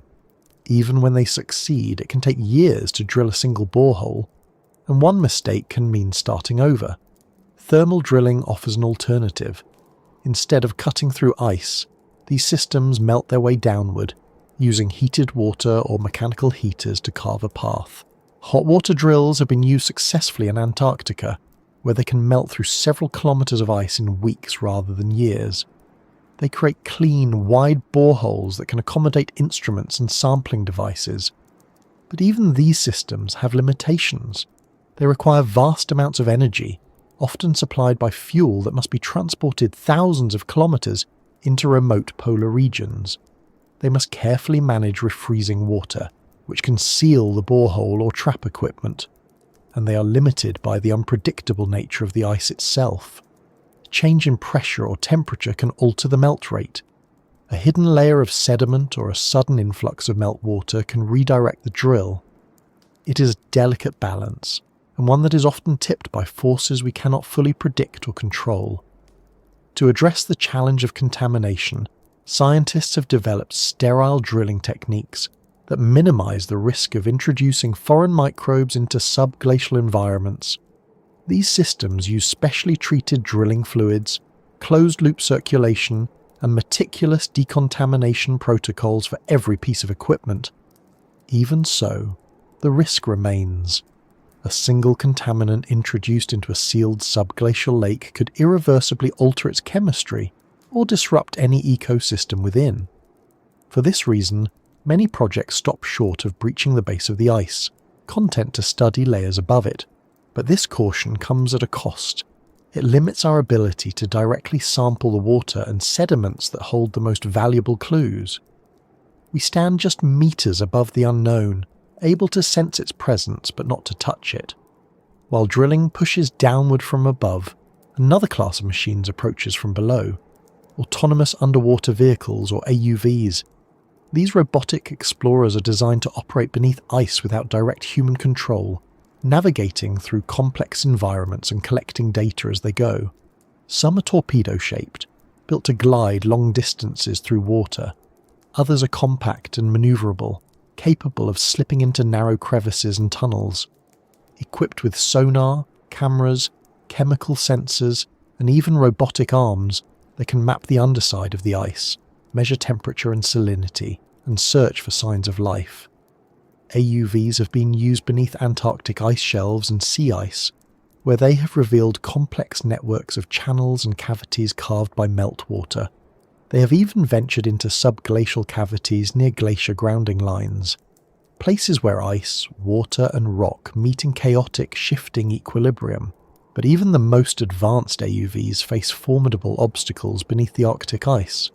Navigation is one of the biggest challenges. GPS signals cannot penetrate water, let alone ice, and acoustic navigation systems are limited in range and resolution. That means AUVs must rely on dead reckoning, calculating their position based on velocity and heading, which accumulates errors over time. Without regular updates, they can drift kilometers off course. Communication is another hurdle. Radio signals cannot pass through thick ice, and acoustic signals degrade quickly, limiting bandwidth and range. Most AUVs must operate autonomously, following pre-programmed instructions and returning to a rendezvous point for data retrieval. If they become stuck, damaged, or lost, there is often no way to recover them. And beneath a glacier, where channels twist unpredictably, ceilings shift, and debris moves with the ice, the risk of losing a vehicle is high. Pressure poses yet another challenge. At depths of several kilometres, the weight of the overlying ice and water can exceed hundreds of atmospheres. AUVs must be built to withstand this pressure without deforming or leaking. Their sensors and electronics must be sealed and insulated against intense cold and crushing force. Batteries, too, must be capable of operating reliably in near-freezing water under immense pressure, a combination that can shorten their lifespan and reduce their capacity. Every gram of weight and every cubic centimetre of volume must be carefully considered to balance strength, buoyancy, and endurance. And because missions beneath ice can last days or weeks without the possibility of resurfacing, AUVs must carry all the power they need from the start. There are no charging stations beneath a glacier. One of the most ambitious technologies proposed for exploring beneath polar ice is the Cryobot, a self-contained robotic probe designed to melt its way downward through ice, carrying instruments with it. Unlike conventional drills, cryobots do not require a borehole to remain open. They move slowly, melting the ice ahead and letting it refreeze behind them. In theory, a cryobot could descend through kilometres of ice, reach a subglacial lake, and deploy instruments, or even smaller robots into the water. It could collect samples, take measurements, and send data back through a fibre optic cable trailing behind it. Prototypes have been tested in glaciers on Earth, and NASA is exploring cryobot designs as potential tools for exploring icy moons like Europa. But cryobots face many of the same challenges as other machines: power, navigation, communication, and contamination. They require enormous amounts of energy to melt their way downward, and once they reach their target, retrieving them may be impossible. If they become stuck or encounter unexpected conditions, they cannot backtrack. They are one-way missions, brave but expendable. Hot water drills, AUVs, cryobots. Each represents a different strategy, a different way of approaching the problem, but all of them share a common limitation. They must operate in an environment that does not want them there. The Arctic ice is not passive. It moves, shifts, flows, and refreezes. It responds to pressure and temperature in ways that can seal boreholes, crush vehicles, or alter the terrain mid-mission. The water beneath the ice is not static either. It flows through channels that can close or change course. It carries sediments that can clog sensors or damage equipment. It can surge suddenly if a subglacial lake drains or remains still for centuries. Every machine that enters this environment must contend with forces that are indifferent to its presence. Forces that can undo years of planning in moments.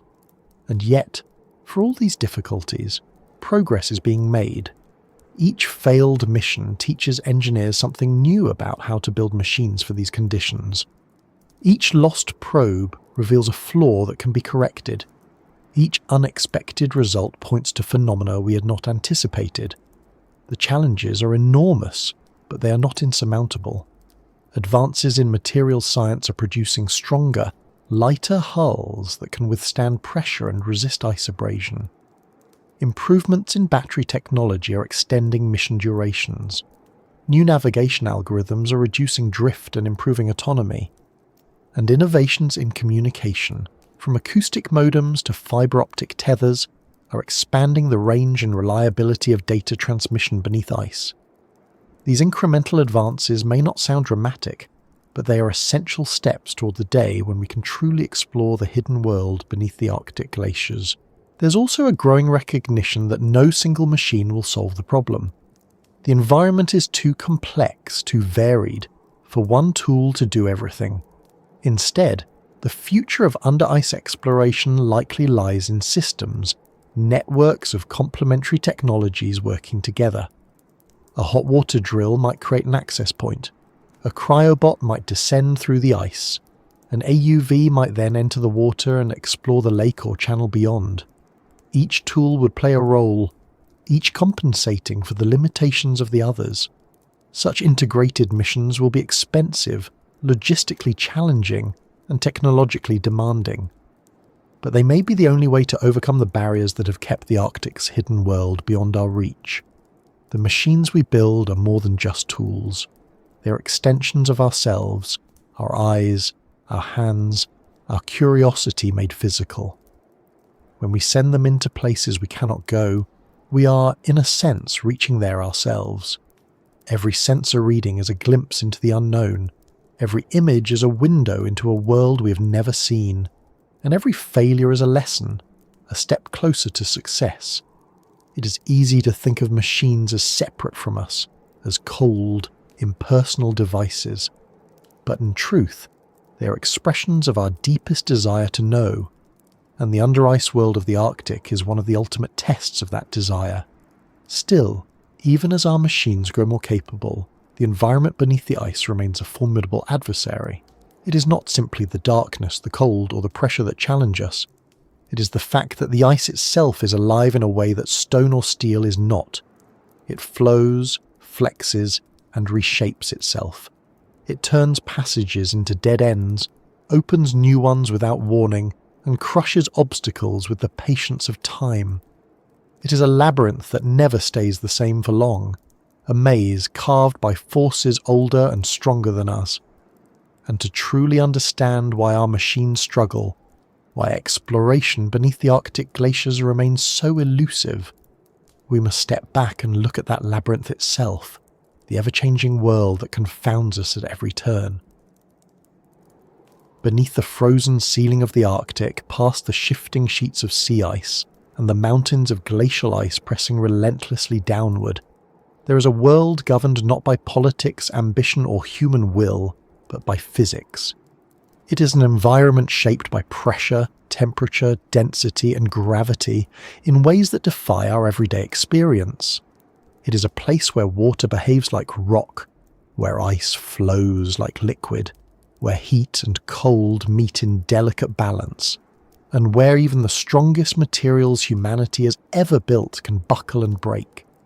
It is a realm that does not care about our goals or our timelines.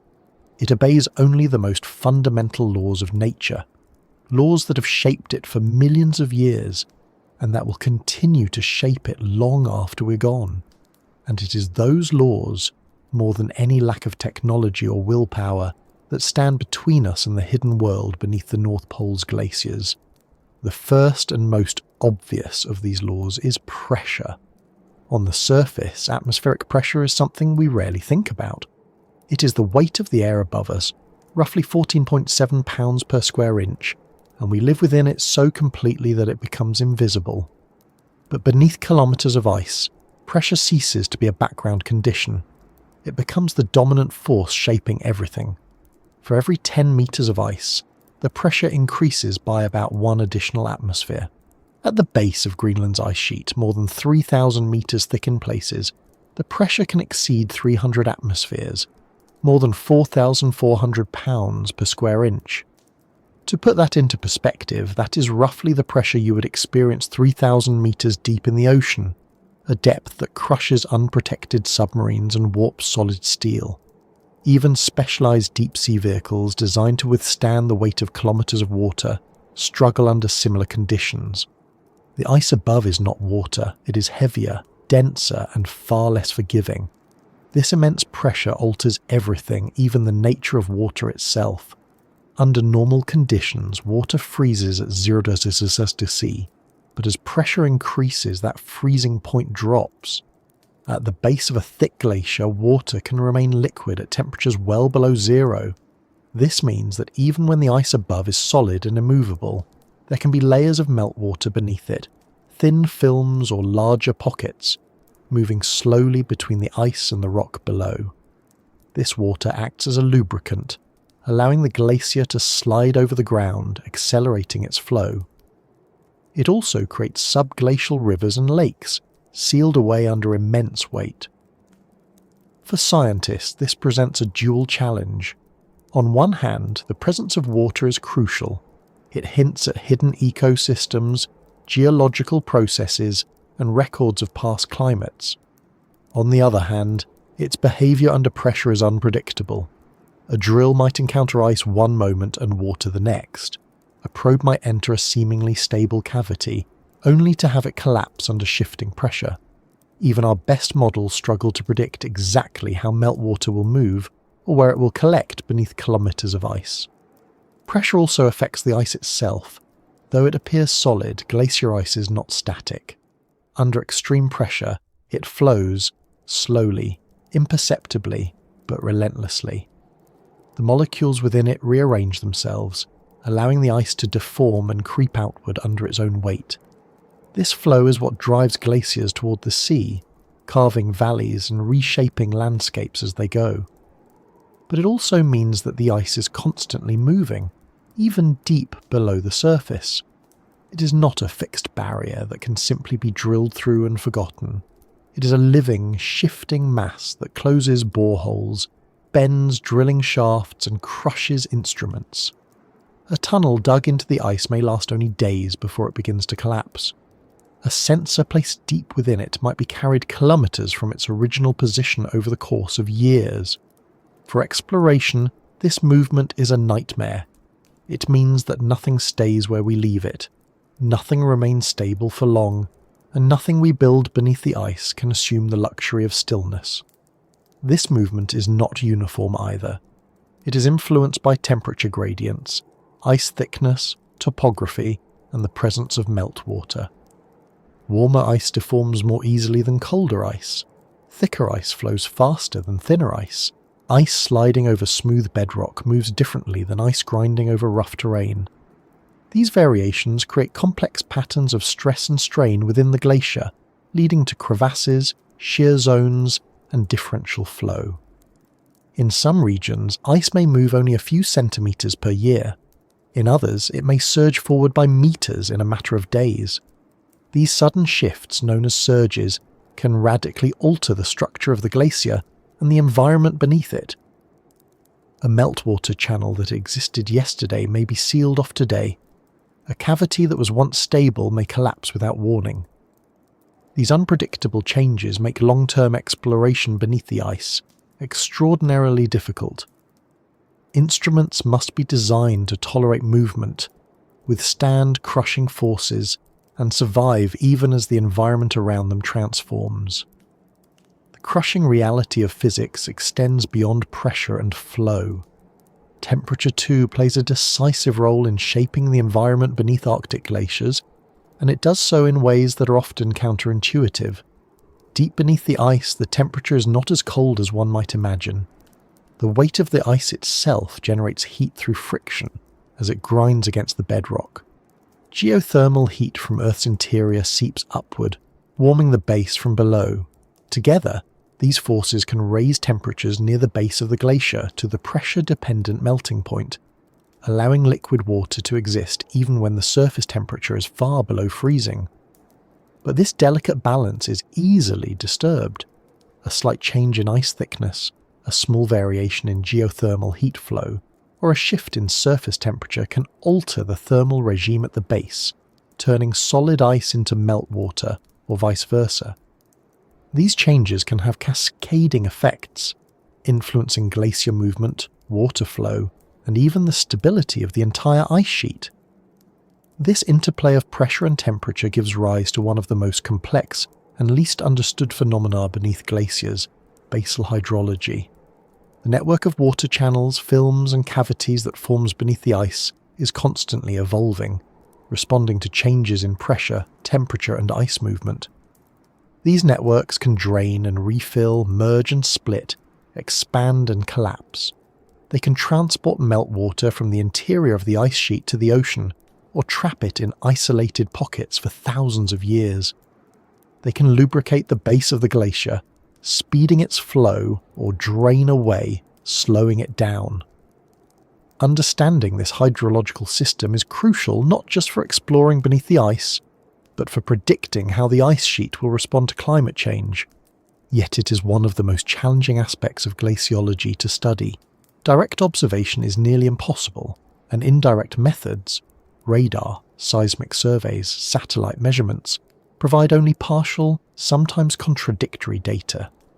The physics is simple in principle, but bewilderingly complex in practice. The ice does not merely flow over the ground, it reshapes it. Under immense pressure, rock behaves differently too. It may fracture, deform, or even flow plastically over geological timescales. Glacial erosion grinds mountains into powder, carving deep valleys and basins. As the glacier moves, it drags rock and sediment with it, depositing them elsewhere and altering the landscape below. These processes create constantly changing conditions at the glacier bed, new obstacles, new channels, new sediments, all of which affect water flow and ice movement. They also complicate exploration. A drill that successfully penetrates the ice may encounter hard bedrock, loose sediment, or liquid water, sometimes within meters of one another. A probe designed for one set of conditions may find itself in a completely different environment minutes after deployment. The variability is immense, and the physics that drive it are unforgiving. Even the basic act of drilling through ice is governed by physics that work against us. As the drill descends, the pressure increases and the ice becomes warmer, due to the geothermal gradient and the heat generated by the drill itself. This can cause meltwater to form around the borehole. If that water refreezes, as it often does in the colder layers above, it can trap the drill or seal the borehole shut.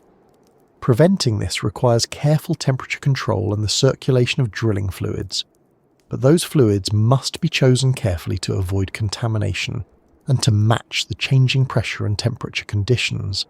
Even then, the ice may deform around the borehole, narrowing it or causing it to close entirely. These challenges are not simply engineering problems. They are the direct result of the physical properties of ice under pressure, properties we cannot change, only work around.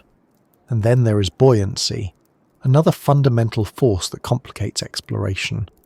Subglacial lakes and water channels are often under pressure far higher than the atmospheric pressure at the surface. Breaching them can release that pressure suddenly, causing water to surge upward into the borehole. This can flood equipment, contaminate samples, and even destabilize the ice above. Conversely, introducing a probe or sensor into a high-pressure environment can cause it to implode if it is not built to withstand the force. The difference between success and failure can hinge on a fraction of a bar of pressure. The consequences of getting it wrong can be catastrophic for the mission, and potentially for the environment itself. All of these factors, pressure, flow, temperature, erosion, buoyancy, are interconnected. They form a system that is both stable and dynamic, shaped by fundamental physical laws that we cannot ignore or override. We can build stronger materials, more precise instruments, and more sophisticated models, but the underlying physics remain the same. Ice will always flow under pressure. Water will always seek equilibrium. Heat will always move from warmer to colder regions. Gravity will always pull everything downward. These are the rules of the environment beneath the Arctic glaciers, and they are not negotiable. Our struggles to explore beneath the ice are, in many ways, struggles against these rules, or more accurately, struggles to work within them. Every engineering decision must account for them. Every mission plan must anticipate them. Every model must incorporate them. And even then, surprises are inevitable, because the scale and complexity of the system amplifies small changes into large effects.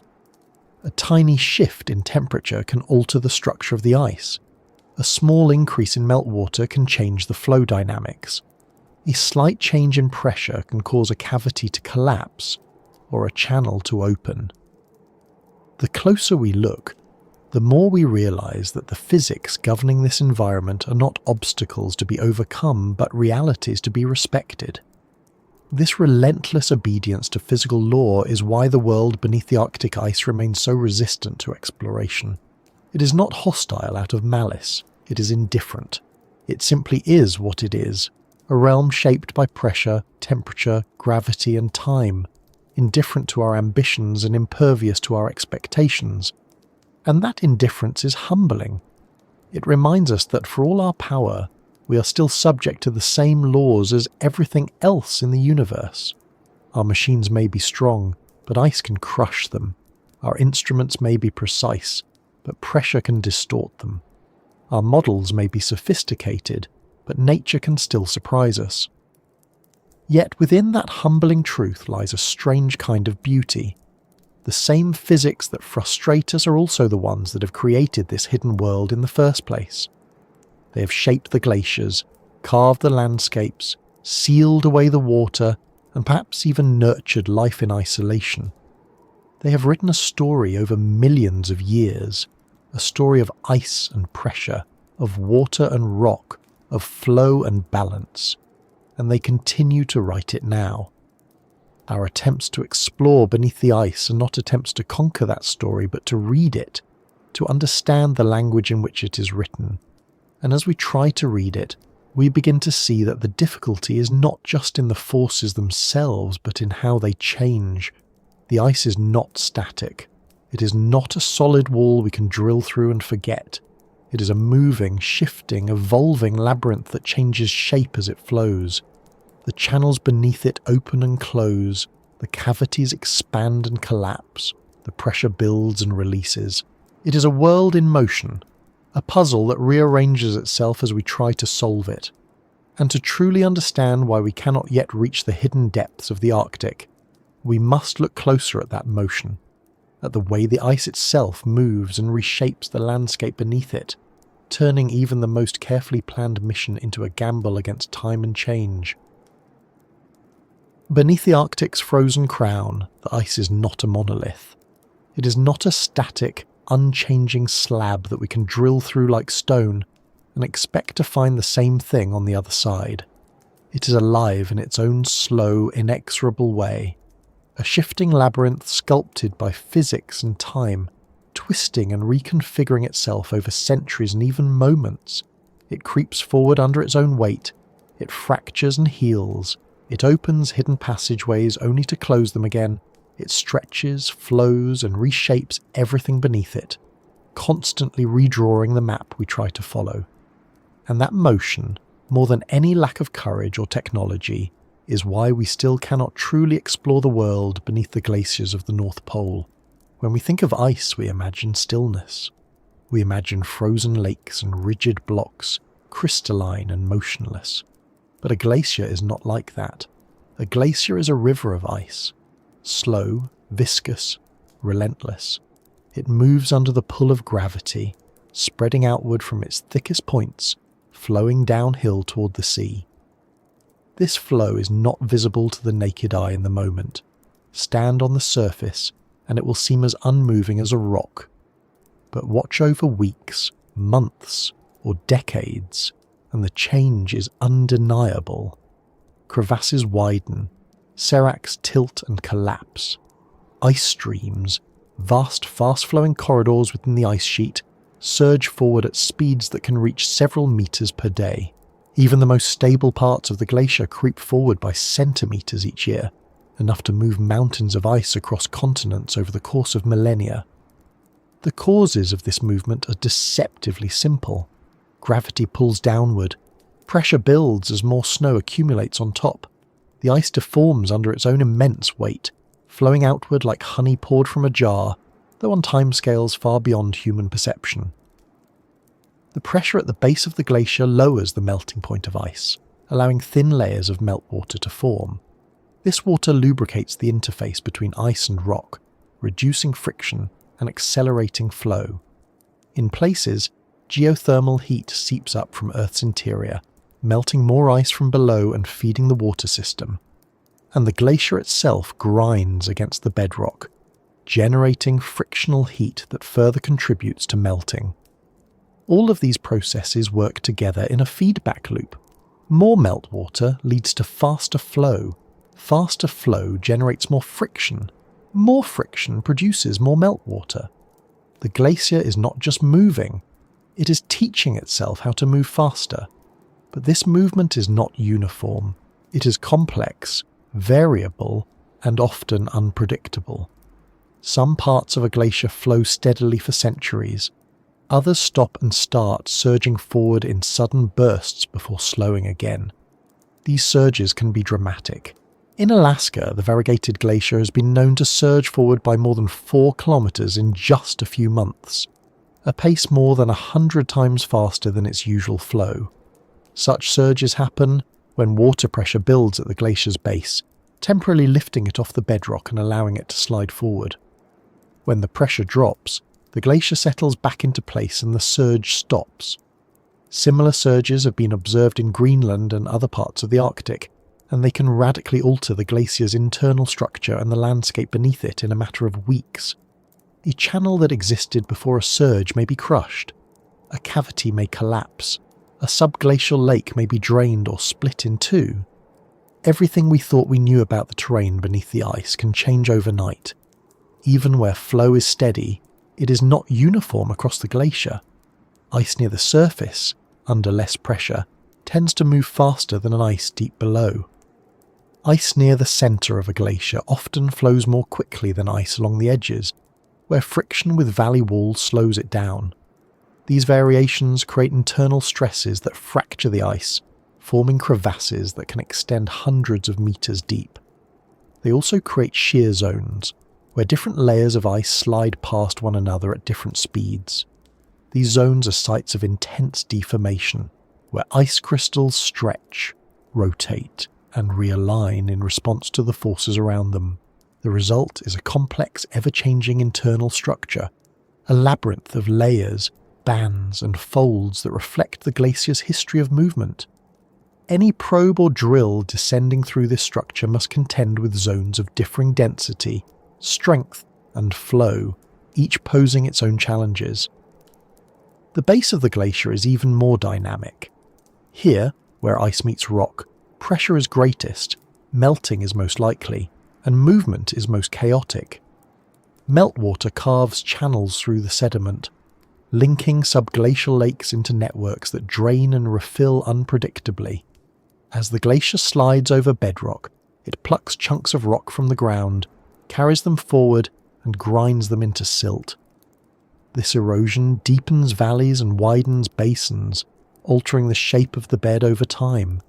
It also creates obstacles for water flow, forcing channels to reroute and lakes to migrate.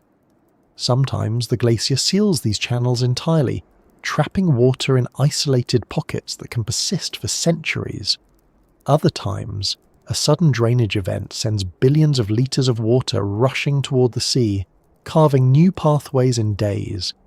This constant reshaping means that the subglacial hydrological system is not a static network but a living, evolving labyrinth, one that we cannot fully map or predict. It's not just the ice and water that move, the ground beneath them does too. The immense weight of a glacier pushes down on Earth's crust, depressing it by hundreds of meters in some places. When the glacier thins or retreats, the crust slowly rebounds, a process called isostatic rebound, altering the slope of the land and the direction of water flow. Over time, this can shift the entire drainage system beneath the ice. Channels that once flowed north may begin flowing south. Lakes that once drained into one basin may spill into another. The glacier responds to these changes, adjusting its flow and reshaping its internal structure in turn. It is a feedback loop that unfolds over millennia, and we are only beginning to understand its complexity. For scientists and engineers trying to explore beneath the Arctic glaciers, this movement is a formidable obstacle. It means that no map stays accurate for long. A cavity identified by radar one year might be gone the next. A borehole drilled into a water channel might miss its target entirely if the channel shifts during the drilling process.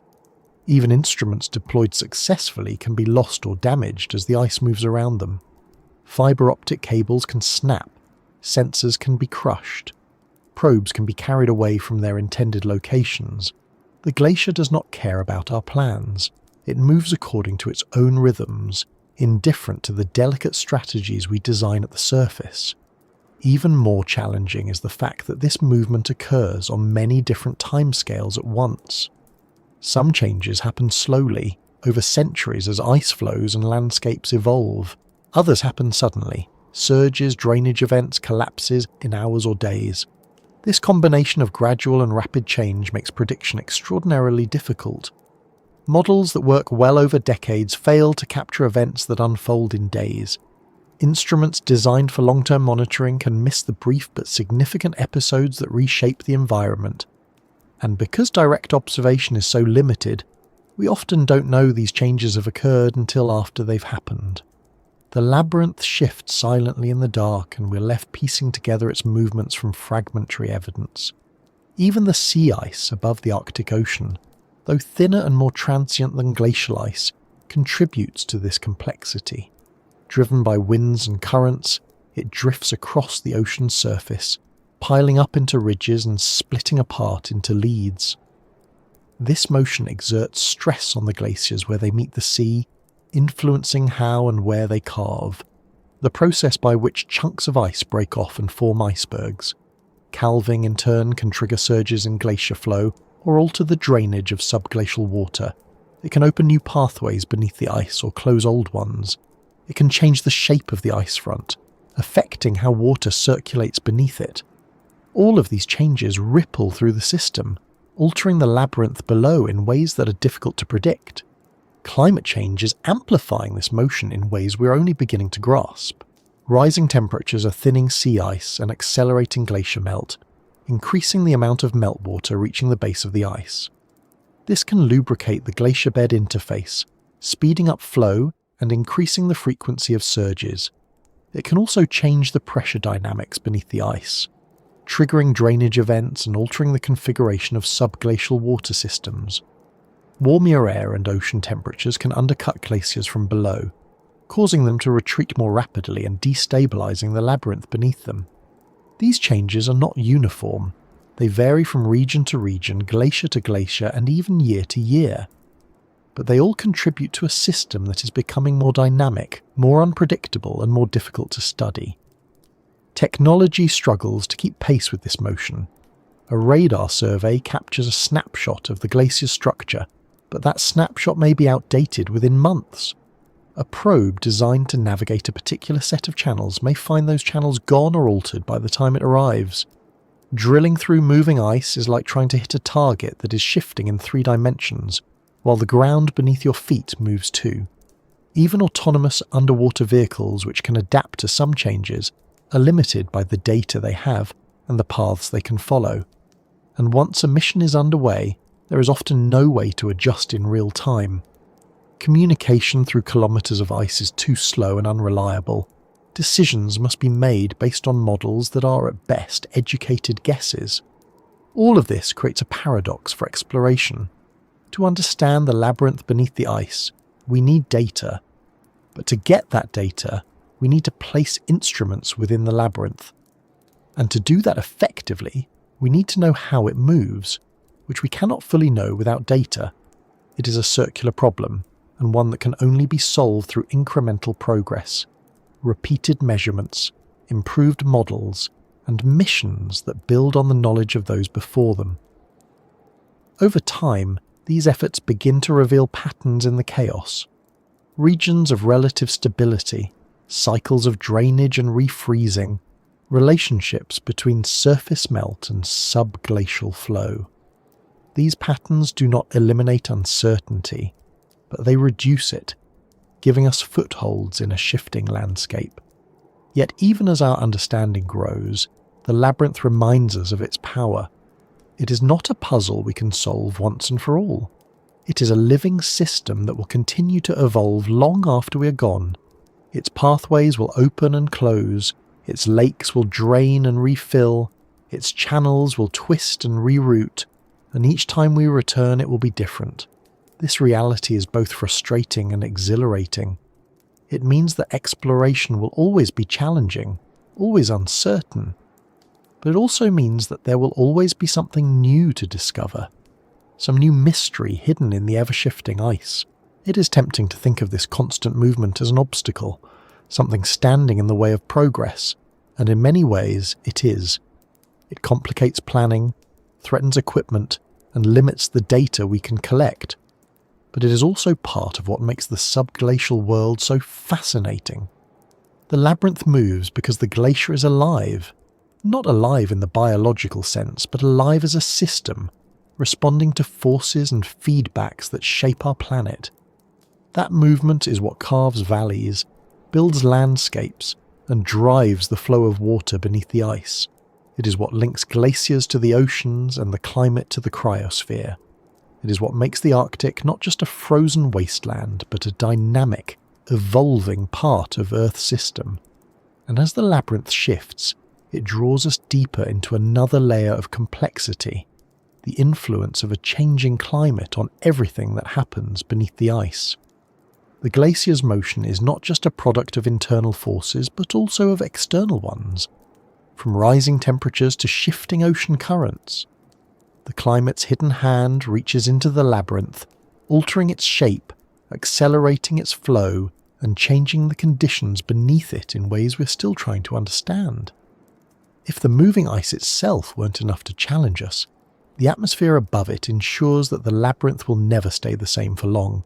And so, to understand why we cannot truly explore the world beneath the Arctic glaciers, we must look beyond the ice and into the broader forces reshaping it from above.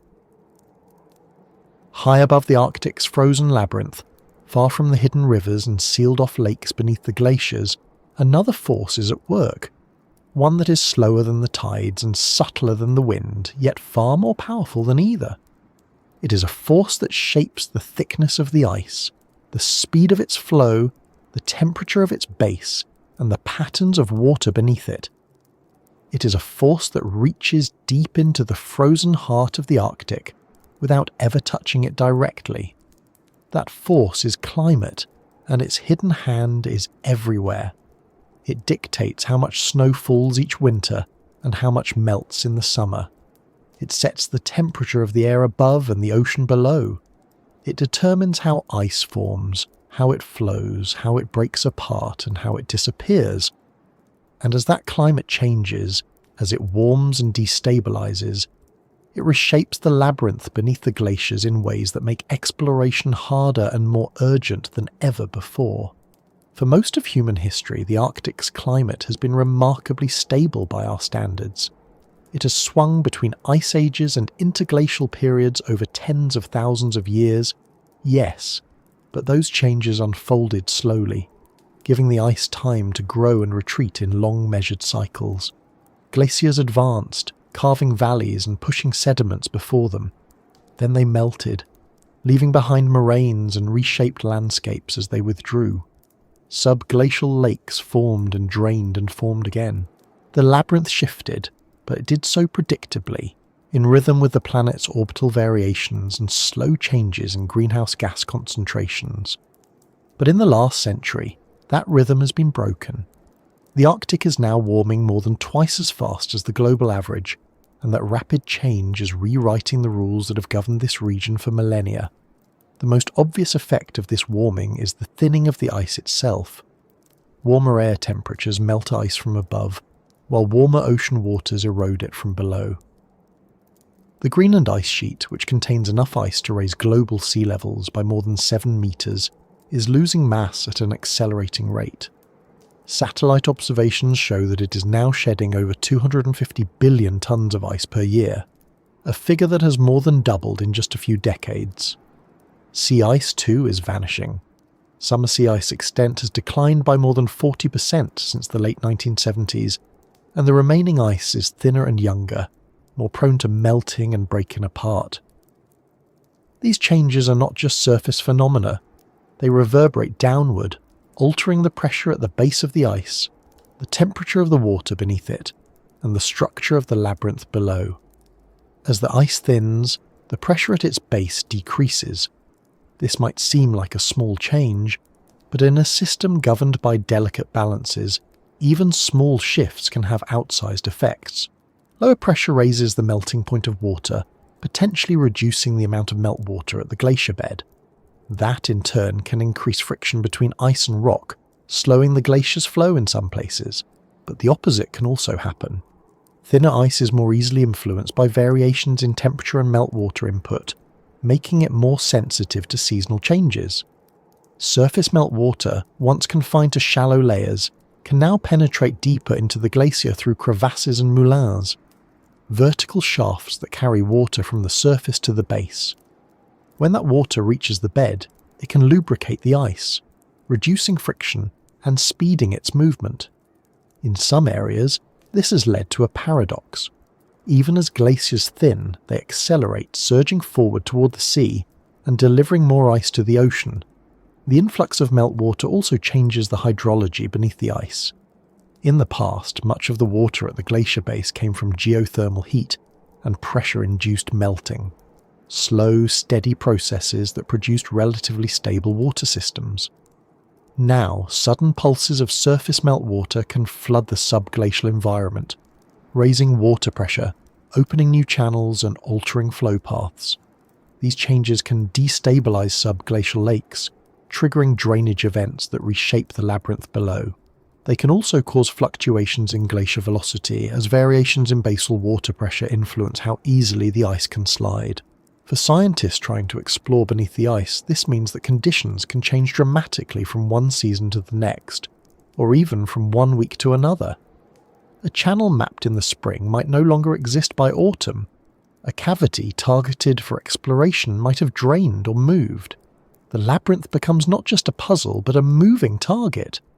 Warming air is only part of the story. The oceans that lap against the edges of the Arctic ice are warming too, and their influence is profound. As warmer waters flow beneath floating ice shelves and glacier tongues, they melt the ice from below, thinning it and destabilizing it. This undercutting can lead to calving events, where massive chunks of ice break off and drift away as icebergs. These events, in turn, can destabilize the glaciers upstream, causing them to flow faster and thin more rapidly. In Greenland, many of the fastest-moving glaciers terminate in fjords, where warm Atlantic waters are intruding farther inland than ever before, accelerating their retreat. This ocean-driven melt is particularly difficult to predict and control because it depends on large-scale ocean circulation patterns that are themselves being altered by climate change. Ocean warming also affects the water beneath the ice directly. Warmer water can melt more ice at the base, increasing the volume and extent of subglacial water systems. It can change the temperature and salinity of these waters, altering their density and circulation patterns. These changes can influence where subglacial lakes form, how they drain, and how water flows beneath the glacier. They can even affect the chemistry of these environments, altering the availability of nutrients and energy sources for any potential life. For exploration, this adds yet another layer of complexity. Instruments designed for one set of conditions may encounter another. Models built on past data may no longer apply. The labyrinth we seek to explore is not just changing. It is changing in ways that are increasingly difficult to anticipate. The atmosphere, too, plays a subtler but equally significant role. As it warms, it holds more moisture, leading to changes in precipitation patterns. Some regions of the Arctic are seeing more snow while others see less. In areas where snowfall increases, the added weight can thicken glaciers and increase pressure at their base, potentially enhancing basal melting and altering water flow. In areas with less snow, glaciers may thin more rapidly, reducing pressure and changing the dynamics in different ways. The timing of snow and melt also matters. Earlier spring melts can extend the melt season, increasing the amount of water reaching the glacier base. Late season snowfall can insulate the ice, slowing melt and affecting temperature gradients. All of these factors interact in complex ways, influencing the structure and behaviour of the labyrinth beneath the ice. Another consequence of a warming climate is permafrost thaw.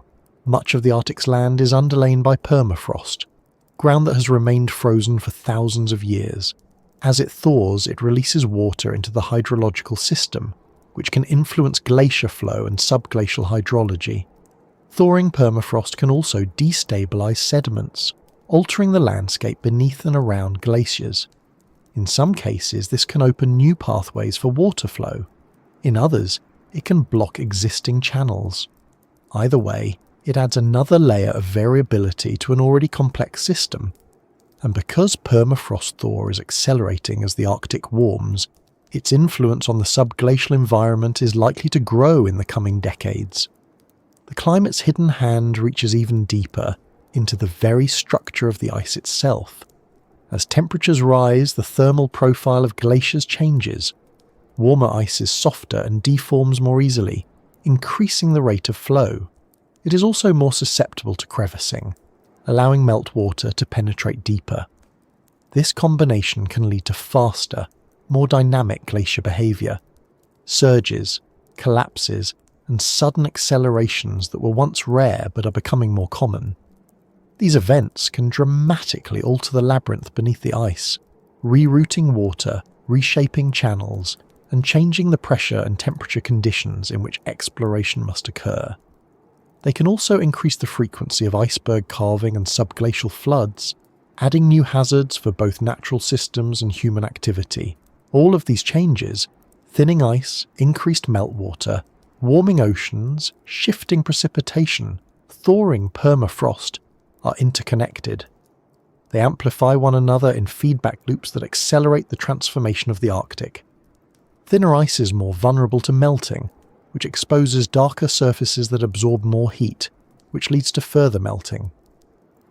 More meltwater lubricates glacier flow, increasing the delivery of ice to the ocean, which contributes to sea level rise and alters ocean circulation, which can bring more warm water into the Arctic. These feedbacks make the system not just dynamic, but self-reinforcing, pushing it toward states that are increasingly unfamiliar and unpredictable. For those trying to explore beneath the glaciers, these changes pose profound challenges. The environment is no longer just hostile, it is unstable. Conditions that held for centuries can shift in a matter of years. Baselines that once seemed reliable are now moving targets. Equipment designed for one set of conditions may fail in another. Long-term plans may be rendered obsolete by rapid changes on the ground, and the very features we seek to study, subglacial lakes, channels, ecosystems, may disappear or transform before we can reach them. The labyrinth we are trying to map is being redrawn even as we plan our expeditions. Yet this instability also offers opportunity. As glaciers thin and retreat, they expose areas that were once inaccessible. As subglacial lakes drain or connect to the surface, they offer glimpses into environments that were previously sealed away. As meltwater increases, it can carry sediments, chemicals, and even microorganisms from the base of the ice to the surface, providing indirect evidence of what lies below. These changes, while challenging, also open new windows into the hidden world beneath the Arctic. They remind us that exploration is not just about overcoming obstacles, but about adapting to new realities, and that those realities are always shifting. Perhaps most importantly, the climate's hidden hand forces us to confront the urgency of exploration. The world beneath the Arctic ice is not timeless. It is changing, and in some cases it is disappearing. Subglacial lakes that have existed for millennia may drain in a single event. Ecosystems that have evolved in isolation may be exposed and altered. Sediments that record ancient climates may be eroded or redistributed. If we wait too long, we may lose the chance to study these environments in their original state. The same warming that makes exploration more difficult also makes it more necessary. We are racing against time, and the clock is ticking faster than ever. But as much as climate complicates our efforts, it also connects them to something larger. The hidden world beneath the Arctic glaciers is not just a curiosity. It is part of the Earth's climate system, shaped by it and shaping it in turn. The ice that thins and retreats reflects less sunlight, warming the planet further. The meltwater that flows from beneath the glaciers influences ocean circulation, weather patterns, and ecosystems around the world. The sediments that emerge from beneath the ice record past climates and offer clues about future ones. To study what lies beneath the Arctic is to study the climate itself, its past, its present, and its future. And in that study, another question emerges, one that has driven much of our curiosity about these hidden realms from the beginning. If these isolated, shifting, pressured environments beneath the ice can exist at all, could they also harbour life? Could something be alive down there, in the dark, cut off from sunlight and surface for thousands or millions of years? It is a question that pulls us deeper into the mystery, and into the possibility that the darkness beneath the Arctic glaciers is not empty, but teeming with forms of life we have yet to discover. Deep beneath the Arctic's glaciers, far from sunlight, wind, and all the familiar rhythms of the surface, there may be worlds where life endures in ways we have barely begun to imagine. If such life exists, it is not life as we know it from forests or coral reefs or even the open ocean. It is life shaped by isolation, by darkness, by immense pressure, and by the absence of everything we think life needs. It is life that has never seen the sun, never breathed oxygen from the atmosphere, never known the changing of the seasons. It is life that whispers in the dark, sustained by forces so subtle and so alien to our everyday experience that it seems almost improbable. And yet, improbable does not mean impossible. If anything, the history of life on Earth suggests the opposite. Wherever there is water, energy and time, life finds a way. For most of human history, we assumed life required sunlight. Plants convert light into chemical energy through photosynthesis, forming the base of nearly every food web on the planet. Animals eat plants or eat other animals that eat plants. Even the microbes that underpin many ecosystems rely indirectly on sunlight. Take that light away, and life withers. Or so we thought. That assumption began to unravel in 1977, when scientists exploring the Galapagos Rift discovered hydrothermal vents on the ocean floor, places where superheated water rich in minerals gushes from the crust. Around those vents thrived ecosystems utterly unlike anything we had seen before. Giant tube worms, clams, crabs, and countless microbes, all living in total darkness. These organisms did not rely on sunlight at all. Instead, they derived energy from chemical reactions, a process known as chemosynthesis. The microbes oxidized hydrogen sulfide and other chemicals in the vent fluids, producing energy and organic matter. Larger organisms fed on them or formed symbiotic relationships. Entire ecosystems flourished, independent of the sun.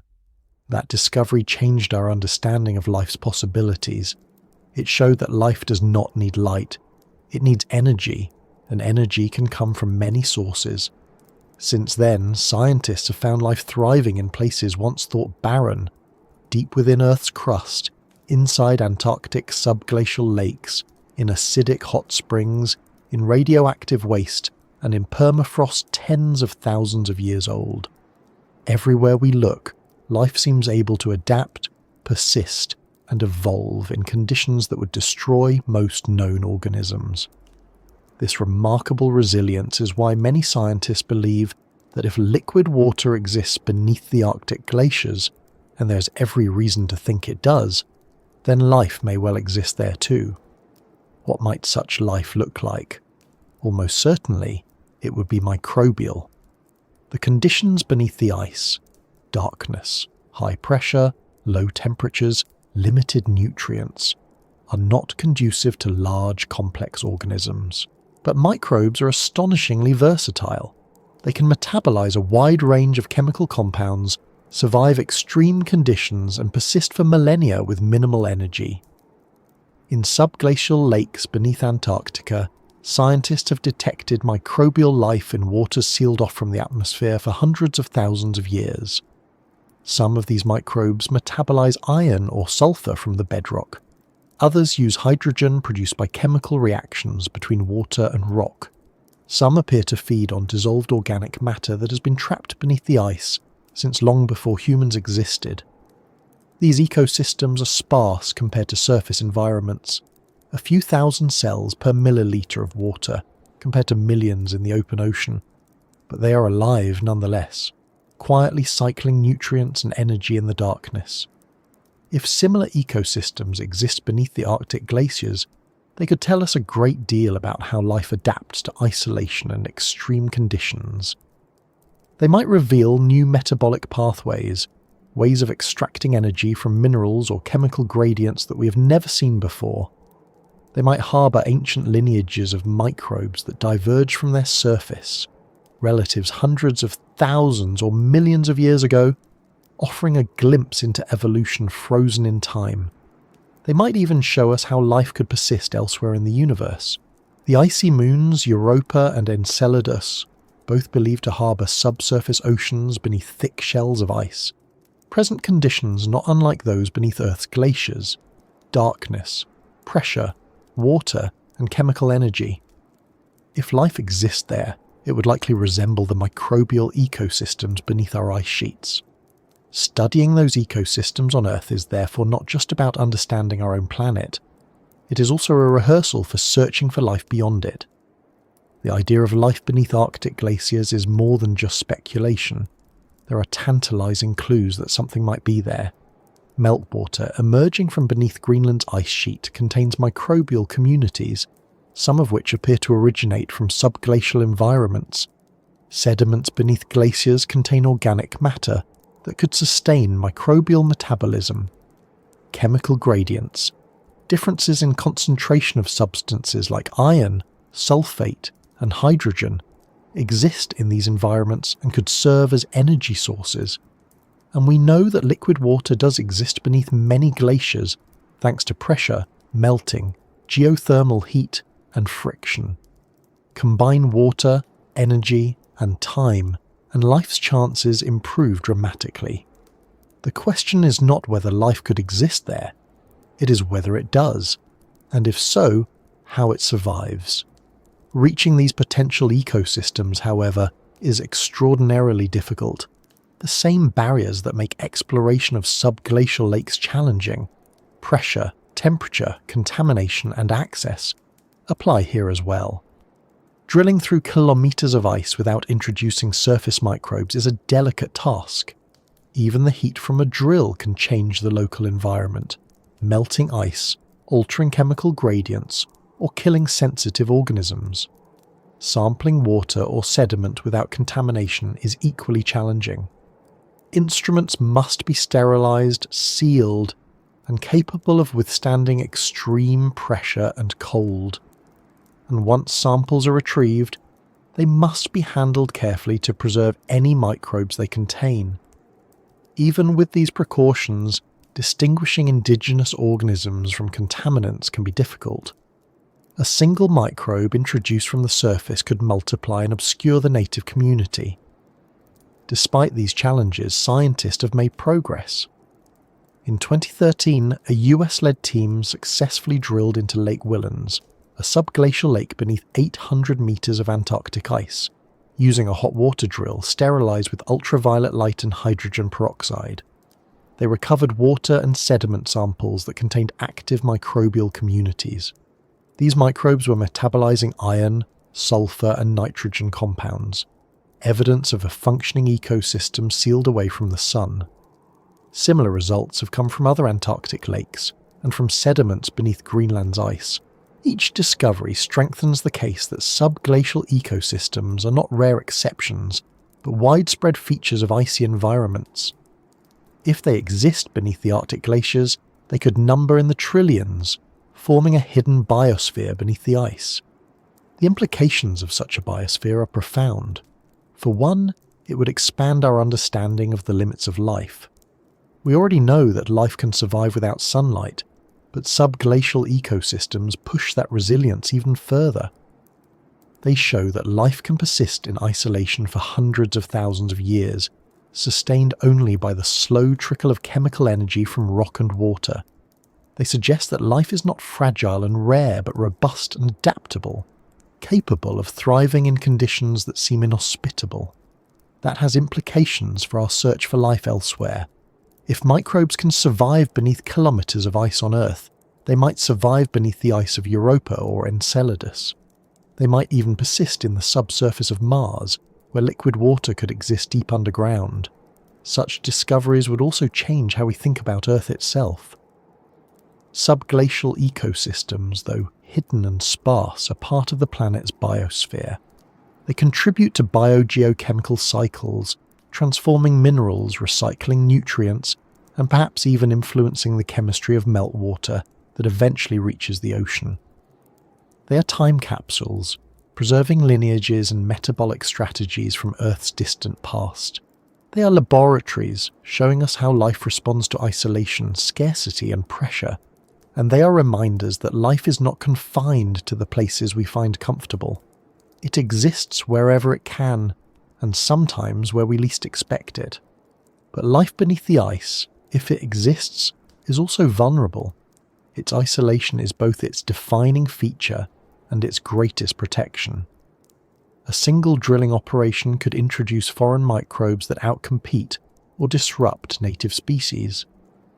A small change in temperature or chemistry could alter the balance that has sustained life for millennia. Even the act of exposing these environments to light and air could have consequences we do not yet understand. That is why scientists approach subglacial exploration with such caution. They know that they are not just searching for life, they're intruding into ecosystems that have never encountered us before. They must tread lightly, balancing the desire to know with the responsibility to protect.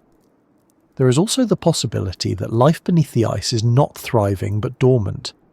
In such extreme conditions, microbes might spend most of their existence in a state of suspended animation, metabolizing so slowly that their generation times are measured in centuries. They might survive on trace amounts of energy, dividing once in a human lifetime or less. They might be relics from a time when the environment was different, clinging to existence as the world around them changed. If so, studying them could reveal not just how life survives, but how it endures, how it waits out hostile conditions and persists across geological timescales. It could show us that life's story is not just about flourishing, but about enduring, even in silence. In the end, the search for life beneath the Arctic glaciers is about more than microbes. It is about our desire to understand what life is and where it can exist. It is about testing the boundaries of biology and expanding the definition of habitability. It is about connecting Earth's hidden biospheres to the search for life elsewhere in the universe. And it is about humility, the recognition that our planet still holds mysteries we have not solved, that there are still places untouched by human eyes, and that life may be thriving there without our knowledge. If we find life beneath the Arctic ice, it will change how we see our planet. It will remind us that Earth is still full of surprises, that its story is far from fully told. It will suggest that life is not a rare accident, but a natural consequence of the right conditions, emerging wherever water, energy, and time converge. And if we do not find life, that too will teach us something about the limits of biology, the fragility of ecosystems, and the uniqueness of the surface world we inhabit. Either way, the search itself matters. It pushes our technology, our science, and our imagination to new frontiers. It connects disciplines, glaciology, microbiology, chemistry, planetary science, into a shared quest. It turns the hidden depths of our own planet into a proving ground for future missions beyond it. And it transforms the Arctic from a frozen barrier into a place of possibility, where whispers of life in the dark may yet become voices. Yet as we peer deeper into this potential biosphere, we find that the story it tells is not confined to Earth alone. The conditions beneath the Arctic glaciers, darkness, pressure, isolation, chemical energy, are not unique to our planet. They exist elsewhere, on worlds far from the sun, where ice hides oceans that may harbour their own forms of life. And so our gaze turns outward, toward those distant places, and we begin to see the connection between Earth's hidden biospheres and the alien oceans we long to explore. The Arctic secrets are not just Earth's secrets. They are mirrors of other worlds, and through them we may glimpse our place in the universe itself. Far beneath the Arctic's glaciers, in those lightless realms where pressure crushes rock and water flows unseen, there is more than just the story of Earth. There is a reflection of something larger, a mirror held up to the cosmos. For all their remoteness, the hidden lakes, channels, and possible ecosystems beneath our polar ice sheets are not unique.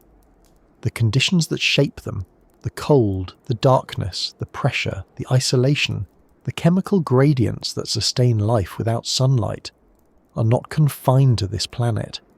They exist elsewhere, scattered across our solar system and beyond, on worlds where ice hides oceans, where liquid water flows beneath frozen crusts, and where life, if it exists, must adapt to the same kinds of challenges that life would face beneath the Arctic's glaciers. In studying these hidden realms here on Earth, we are not just probing our own planet's secrets. We are rehearsing for exploration elsewhere, learning how to reach, understand, and protect environments that may hold answers to one of humanity's oldest questions. Are we alone? The most obvious of these extraterrestrial mirrors is Europa, one of Jupiter's 4 large Galilean moons. Slightly smaller than our own moon, Europa is a world of ice and rock, its surface etched with cracks and ridges that betray the movement of ice over liquid water. Beneath that surface, beneath ice estimated to be 10 to 30 kilometers thick, lies a global ocean containing more water than all of Earth's oceans combined. That ocean is kept liquid not by sunlight, but by tidal heating, the result of Jupiter's immense gravity flexing and kneading Europa's interior as it orbits. The result is a world with a vast, dark, pressurized ocean sealed beneath ice, an environment strikingly similar to the subglacial lakes and channels beneath Earth's glaciers. If life exists there, it would likely resemble the microbial ecosystems we think might exist beneath our own ice sheets, living off chemical energy from the interaction of water and rock, or from compounds delivered through cracks in the ice. Enceladus, a small moon of Saturn, offers another mirror. Beneath its bright icy surface lies a global ocean as well, kept liquid by the same tidal forces that warm Europa. Unlike Europa, however, Enceladus gives us direct evidence of that ocean's existence. Through fractures near its south pole, it sprays plumes of water vapour, ice particles and organic molecules into space, material that spacecraft like Cassini have flown through and sampled. Those plumes contain salts, simple organic compounds, and tiny grains of silica, all signs of chemical interactions between water and rock on the seafloor. They hint at hydrothermal activity, the same kind of activity that sustains life around Earth's deep-sea vents and might sustain it beneath our ice sheets. If microbial life exists in Enceladus's ocean, it may be chemically and structurally similar to the life that could exist beneath Arctic glaciers. And if we ever send a probe into that ocean, it will face many of the same challenges as a mission to Earth's subglacial lakes, penetrating thick ice, avoiding contamination, and surviving in a dark, pressurized environment. Even farther afield, other icy worlds beckon. Ganymede and Callisto, Jupiter's other large moons, are believed to harbour subsurface oceans. Titan, Saturn's largest moon, has a thick shell of ice overlying a deep ocean of water and ammonia. Pluto, once thought too small and cold to host liquid water, may have a subsurface ocean as well, and beyond our solar system, exoplanets and exomoons orbiting distant stars may host similar environments, though we cannot yet see them directly. All of these worlds share key features with the hidden realms beneath Earth glaciers: thick ice, liquid water beneath, chemical energy sources, and long-term isolation from sunlight. They are variations on a theme, and that theme suggests something profound. The conditions that make life possible beneath ice are not rare. They may be among the most common habitable environments in the universe. This realization has transformed how scientists think about the search for life beyond Earth. For much of the 20th century, that search focused on planets with surface conditions similar to ours. Warm, temperate worlds where liquid water could exist in lakes, rivers and oceans under an atmosphere and sunlight. Mars, once wetter and warmer than it is today, was the prime target. Venus, before we understood its runaway greenhouse effect, was another. Even distant exoplanets are often judged by whether they lie in the habitable zone, the region around a star where liquid water could exist on the surface. But the discoveries of subsurface oceans on icy moons and the realization that life can thrive without sunlight have expanded that perspective. Habitability is not limited to the surface. It may be far more common beneath ice, shielded from harsh radiation and insulated against extreme temperatures. In this new vision of habitability, Earth's subglacial environments are invaluable analogues.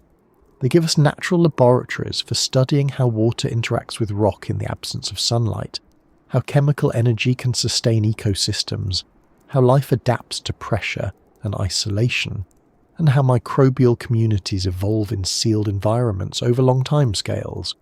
They allow us to test technologies and techniques that could one day be used on other worlds. Drills that can penetrate thick ice without contamination, autonomous probes that can operate in dark, pressurized water, sensors that can detect chemical signatures of life in hostile conditions. Every mission to a subglacial lake, every experiment beneath a glacier is not just an exploration of Earth. It is a dress rehearsal for Europa, Enceladus, and worlds beyond. This connection works both ways. The discoveries we make on other worlds also inform how we think about Earth's hidden environments. Cassini's detection of organic molecules in Enceladus's plumes, for example, highlights the importance of water-rock interactions as potential energy sources for life, interactions that likely occur beneath Earth's glaciers as well. Models of Europa's ocean circulation help scientists understand how water might move beneath ice sheets on Earth. And the search for biosignatures, chemical, isotopic, or structural traces of life, on other worlds pushes us to refine our methods for detecting them here. It teaches us to look for subtle signals in complex data, to distinguish between biological and non-biological processes, and to interpret evidence cautiously but creatively. The parallels between Earth's subglacial environments and extraterrestrial oceans also raise intriguing questions about life's origins. Some scientists believe that life on Earth may have begun not in shallow sunlit seas, but around hydrothermal vents on the ocean floor, environments rich in chemical energy, shielded from harmful radiation, and conducive to the formation of complex organic molecules. If life can begin in such places, then it might also arise beneath ice, where similar conditions exist. That possibility blurs the line between Earth-like and alien environments. It suggests that the distinction between the Arctic's hidden lakes and Europa's ocean may be one of degree, not kind, and it implies that by studying life beneath our own ice sheets, we may be glimpsing how life could emerge elsewhere, and perhaps how it first emerged here. This cosmic mirror also challenges how we think about exploration itself. Sending a probe through kilometers of ice on Earth is hard enough. Doing so on Europa or Enceladus, tens or hundreds of millions of kilometers away, is orders of magnitude harder. Communication delays make real-time control impossible. Power sources must be compact, reliable, and long-lasting. Instruments must survive years of travel through space before operating flawlessly in an alien environment. Sterilization is even more critical, because contaminating another world with Earth microbes could destroy the very evidence we seek. And yet, the basic principles are the same. A cryobot melting through Europa's ice will face many of the same challenges as one descending into a subglacial lake beneath Greenland. An autonomous underwater vehicle exploring Enceladus's ocean will rely on the same navigation and sensing technologies as one operating beneath an Antarctic ice shelf. Earth's glaciers are proving grounds, places where we can practice for the far more difficult missions to come. There is a poetic symmetry in this. The same environments that frustrate us here, the darkness, the pressure, the moving ice, the risk of contamination, are the very environments that may hold life elsewhere. The same problems we must solve to reach subglacial lakes are the ones we must solve to explore alien oceans. And the same questions we ask of the Arctic's hidden biospheres. How do they survive? What fuels them? How do they evolve? Are the questions we will ask on Europa, Enceladus, and beyond. In this way, Earth's most inaccessible environments become keys to the universe. They show us not just what is possible here, but what may be possible everywhere. This perspective also reframes our relationship with the Arctic. It is not just a remote, inhospitable region at the edge of the map. It is a bridge between worlds, a place where planetary science, biology, geology, and engineering converge. It is where questions about life on distant moons become questions about life on Earth, and where answers about Earth feed back into our search for life elsewhere. The Arctic's hidden realms remind us that exploration is not a straight line outward into space, but a loop, a dialogue between the near and the far, the known and the unknown. What we learn beneath our own glaciers shapes how we search beyond them, and what we find beyond them shapes how we look beneath our own. It is possible that when we finally penetrate the ice of Europa, or sample the plumes of Enceladus, we will find no life there. It is also possible that we will find something astonishing, microbes swimming in darkness, drawing energy from rocks and minerals as their cousins may be doing beneath Earth's ice. Either outcome will teach us something fundamental about the universe. If life is absent, it will show us that the conditions beneath ice, while potentially habitable, are not always inhabited. If life is present, it will suggest that biology is not a rare accident, but a common outcome of the right conditions. Either way, the work we do beneath Earth's glaciers will have prepared us to understand what we find. And perhaps that is the greatest lesson the Arctic's hidden world offers us, that our planet is not isolated, its mysteries not unique. The same physics, chemistry and potential for life that shape our subglacial environments are at work across the cosmos. The same stories unfolding beneath Greenland's ice are unfolding beneath the ice of distant moons. The Arctic is not just a place. It is a model, a microcosm, a mirror in which we glimpse other worlds. And in that mirror, we also glimpse ourselves, a species reaching outward, driven by curiosity, trying to understand not just where we are, but where we might go. As that mirror widens and deepens, it reveals something even more profound. The environments we seek to explore beyond Earth are not just distant targets. They are connected to our own planet by shared processes and histories. They remind us that Earth is part of a continuum, one world among many shaped by ice and water, darkness and energy. And as we turn our gaze back from those distant oceans to the one beneath our own polar ice, we realise that exploring them is not just about answering cosmic questions. It is also about understanding how fragile, how precious, and how fleeting our own frozen frontiers may be, and how much we stand to lose if we do not learn from them before they change beyond recognition. Even if one day we conquer the engineering challenges, master the physics, and build machines that can slip through the labyrinth beneath the Arctic glaciers as easily as a fish glides through water, there will still be a part of that world that we cannot, and perhaps should not, reach. Because beneath the ice, past the pressure and the darkness, past the rivers we cannot see, and the lakes we cannot touch, lies not just a physical frontier but a philosophical one. It is the realization that some mysteries are not meant to be solved completely, that some questions must remain partly unanswered if they are to retain their meaning. And this is perhaps the deepest truth about the hidden world beneath the North Pole's glaciers. It is not only a place we cannot fully explore, it is a place that, in some profound sense, we should never fully conquer. We are by nature a species that wants to know. Curiosity has driven every leap we've made, from the first tools to the first telescopes, from crossing oceans to walking on the moon. It has built civilizations and reshaped continents. It has sent machines to the edge of the solar system and uncovered the structure of DNA. And it is the same curiosity that pulls us northward, into the cold and the dark, to ask what lies beneath the ice. We want to know what worlds exist beneath kilometers of frozen water. We want to know if life is there, how it survives, what it can teach us about ourselves and the universe. But curiosity, powerful as it is not the same as entitlement. Wanting to know does not mean we are meant to know everything. The line between exploration and intrusion is thinner than we like to admit, and beneath the Arctic glaciers, that line matters more than ever. For the ecosystems that may exist down there, if they exist at all, isolation is everything. They have evolved or persisted, or endured without interference from the surface for thousands or even millions of years. Their chemistry, their balance, their very existence depends on that isolation.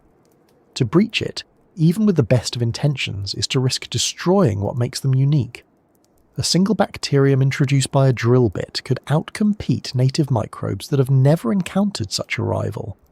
A small change in temperature from the heat of our instruments could shift the chemistry of an entire ecosystem. A drop of drilling fluid could contaminate a pristine environment beyond recovery. These are not hypothetical concerns, they are real risks, documented in every attempt to explore subglacial lakes and channels. And they force us to confront an uncomfortable question. Is knowledge always worth the cost? There is also the question of authenticity. A sealed subglacial lake is a time capsule, a record of conditions that may date back hundreds of thousands of years.